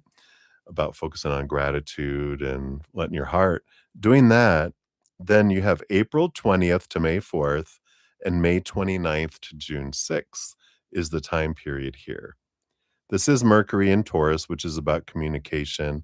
Might be in a communication field, but it's Mercury in Taurus, which is a very grounding energy. And I don't know. And it might have to do with communication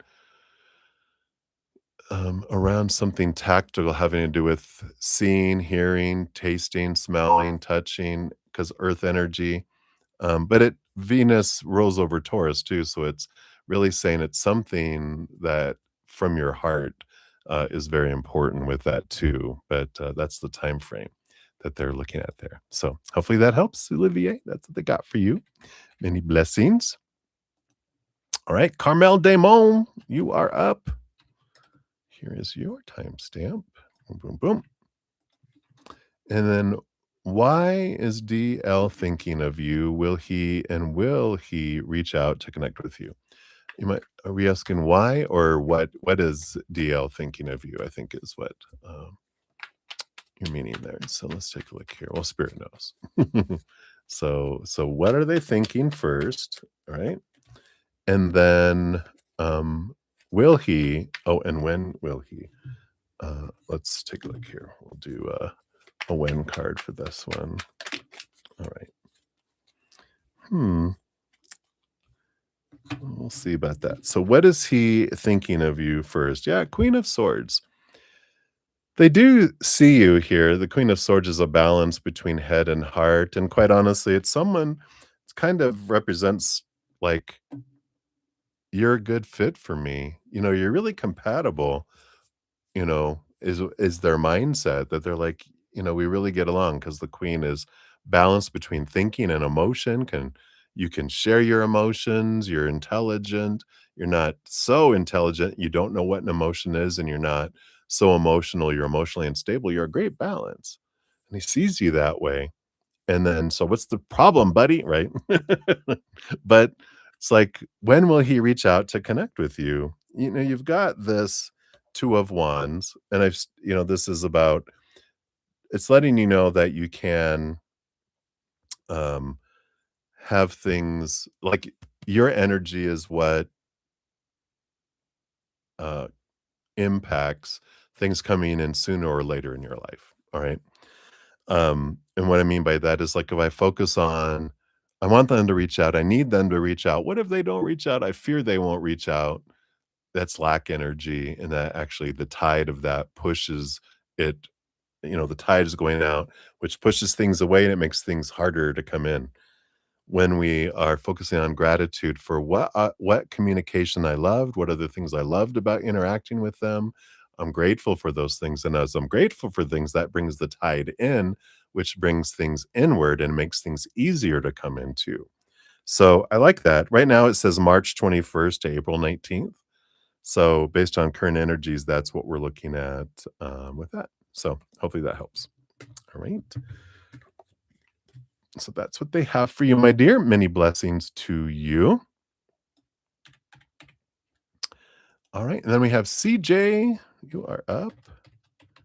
A little bit of mirroring going on here with 32552 for your timestamps. And do you see me moving homes this year? Right. Based on current energies. Are we moving homes this year? All right. All right. I got that one. Almost went flying off the table. All right. Your first card is the Page of Cups, which is possibility, following your heart if you do, and the Nine of Pentacles, which is about abundance. It is a bit of a hermit energy. If you were planning on moving out by yourself, then that definitely is a confirmation there. But it is possibilities. There is going to be the ability to do it. So the Nine of Pentacles is saying it's independence, it's abundance, fullness of the outside world. So I do feel like you'll have the ability to do so, but whether you do or not, with this possibilities of the Page of the Heart, is, if your heart's in it, yes. If it's your mind wanting to do it, I don't feel you do. But if your heart wants to, then that's when action happens. So hopefully that makes sense. And that nine stands out. It might even be September based on current energies. But that's what I see. All right. So many blessings to you. All right. And then we have Maria P. Hello, hello. Thank you so much for your donation earlier. Here is your timestamp for your free reading and a general for you and Wally in your relationship. So, what do they want? All right. That was like a ton of cards. Let me reshuffle these. That means they're overflowing with energy here. Try this again. One more. There we go. All right. A general for you and Wally. That your relationship. All right, you got three. Yeah, Queen of Wands. You definitely have this, of course, managing your energy. Um, it reference back to that you're part of the person driving the relationship. You're co-creating this relationship together. It's almost like if you're driving across cross country, you're taking turns driving the relationship. When you feel like you're driving a direction, and then sometimes they're driving the relationship with their energy, and you're like, are we driving in the same direction? Because if I'm wanting to go east and you're wanting to go west, I drive this way, when they drive back. And sometimes it feels like it's going nowhere because you guys are not on the same page. So you need to be on the same map and go, all right, where are we headed? That way we both know where we're driving, right? But this is an energy of whatever you focus your energy on is what grows and expands with the Queen of Wands. So it's important for that too. You also have the 10 of Wands and the 7 of Cups. Seven of Cups is there's a lot of emotions and none of them are wrong. And the way you see the different emotions varies on the energy that you guys are having. The 10 of Wands is about you can look at something as burden, but you can also look at the exact same picture as abundance because the person usually in the 10 of Wands shows someone, bent over and all of those wands on their back, right? And you can look at it and go, "Oh my god, what a burden, that poor person," or you can go, "Oh my god, look at the harvest they have." So the energy is what brings all the different, emotions that come up, and so our perspective of how we are looking at things, the story we put to things, is what controls the emotions that, come up in us, and we're helping create the emotional weather of the relationship by what we're focusing on. And so we can make it easier or harder for the other person to enjoy the relationship and by our emotional weather that we're putting out too. So I feel like that's what they want you to know right now. Hopefully that makes sense, right? So many blessings to you. You're very welcome, Carmel. Many blessings. All right. And then we have Gene XO. So, Gene, here is your timestamp.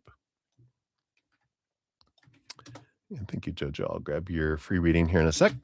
May I ask where you see your connection with I going like staying platonic or romantic in the next 3 months? And can we check the underlying energies? Hey, you ready? Ready and loaded. Let's go. Got your glasses on, all ready to see the cards. All right, let's take a look here. So, the next 3 months, what does this relationship look like? The connection, right? All right, let's take a look here. What else? All right, got this, and we got those. In the bottom of the deck, who knows? Two of Wands. The Two of Wands energy, of course, is decisions have not been made. The energy is still going back and forth and back and forth. So that kind of sums it up. How's this connection going to look like? Well, it's going to kind of go on the border and then go away and go on the border and go away, right? But let's see what else they have here. That's the bottom of the deck. Yeah, and we do have the Nine of Pentacles. So there's a little bit of independence, but this is like, for me, kind of hermit energy, having alone time still, quite a bit, at least in the beginning here. Maybe the first half. The second half, we've got the Devil card and the Ace of Pentacles. So a lot more mind and opportunities here. So it feels like more because it feels like they're doing more of their inner work, right? We get that a lot for them, right? The Devil card. It feels like where they're doing that, that inner reflection and transformation, letting old thoughts go away and drop away and expectations drop away and that kind of energy. Yeah, it is kind of clouded with the Two of Wands. You can't seem to ever read it for yourself. You mean read your situation with them for yourself? Because you do readings for yourself. And I see it because you're not supposed to know it, right? Yeah, Venus and Capricorn. So I feel like it's important for your adventure to not know and to be able just to go with the flow with it, right? And whatever you're experiencing, of course, that are bubbling up is for you too. Yeah, it's like, show me, and it's fog, because it's like we don't know what's ahead. It's still undetermined. There's a lot of ways it could unfold, but I feel like they're doing it on purpose too, because part of the adventure for you on your side is for you to, develop even more trust, to learn to even more go with the flow, not feel like we have to control the how or the when or, we know the what, but when and how and yeah, the when and the how. Leave that up to spirit and to see what unfolds. And I feel like they're like, enjoy the now, enjoy what is, come back to the now, come back to the now. And um I feel like that's a big part of it for you there as well, you know? Know what I'm saying? But that's what they got there, so not a whole lot. I feel like for now it's platonic, but I feel like it kind of you get energy of romantic. It's like it's like almost like they reach in to do something and your faces are near each other and it's like you almost feel like you're gonna kiss, but then it doesn't, you know? Yeah. Yeah, that's the belief, right? Time's running out. It's like, if you're meant to have children, then it's gonna unfold perfectly, right? So, um, trust. All right, so that's what they have for you, my dear. Many blessings to you. All right. Yeah. Yeah, that's a belief still. Just saying. All right. So, Jojo, you are up. Here is your timestamp. Thank you for all your donations earlier. So, here's for your free reading. And did your health concerns have an energetic reason or mainly physical? I know. Disclaimer, of course. Thank you so much. You're very welcome, Gene. So, let's take a look here. What does Spirit want you to know here? Where is it energetic or mainly physical? It's like energetic or physical and below the oh, I'm giving you like a deep reading. I'm like, oh. um, so see, was it energetic? You got the Seven of Cups, the Three of Pentacles, the Empress. So there's a lot of emotional energy below the surface here with these three cards coming in. Having to do, you got the Three of Pentacles on one of your readings, which is about this the emotions about trying to be true to your authentic self and trying to express your creativity, but there's this um emotional reason for the health. So there was some of that. And then physical health. Yeah. Well, yeah, there's a lot of energy because you got the sun card and you got both Leo energies with the strength card and the sun card, and then you got the nine of wands, which is an energetic block. It almost feels, like a chakra, like something was blocked in the chakra or the meridian system, so there was something physically, energetically connected, and then emotionally rooted, if that makes sense. Underneath it all, yeah, you have the two of wands, the power of where we're investing our energy. So, it feels like a lot of this here you know, it feels like there's some sort of transformation going on too with the death and rebirth card because it feels like there's something that was moving and changing and altering in your being. But I feel like there's some emotional root to it, causing some stress, which was bringing in some lower vibrational energy that impacted your energetic meridians, which then rolled out and impacted your body. So, not a yes or a no for you on this one. Yes and no? Yes and something else? So, hopefully that helps and makes sense. I know it makes sense, but hopefully that helps. All right. So that's what they have for you, Jojo. So many blessings to you. Thank you again for all your donations. And um,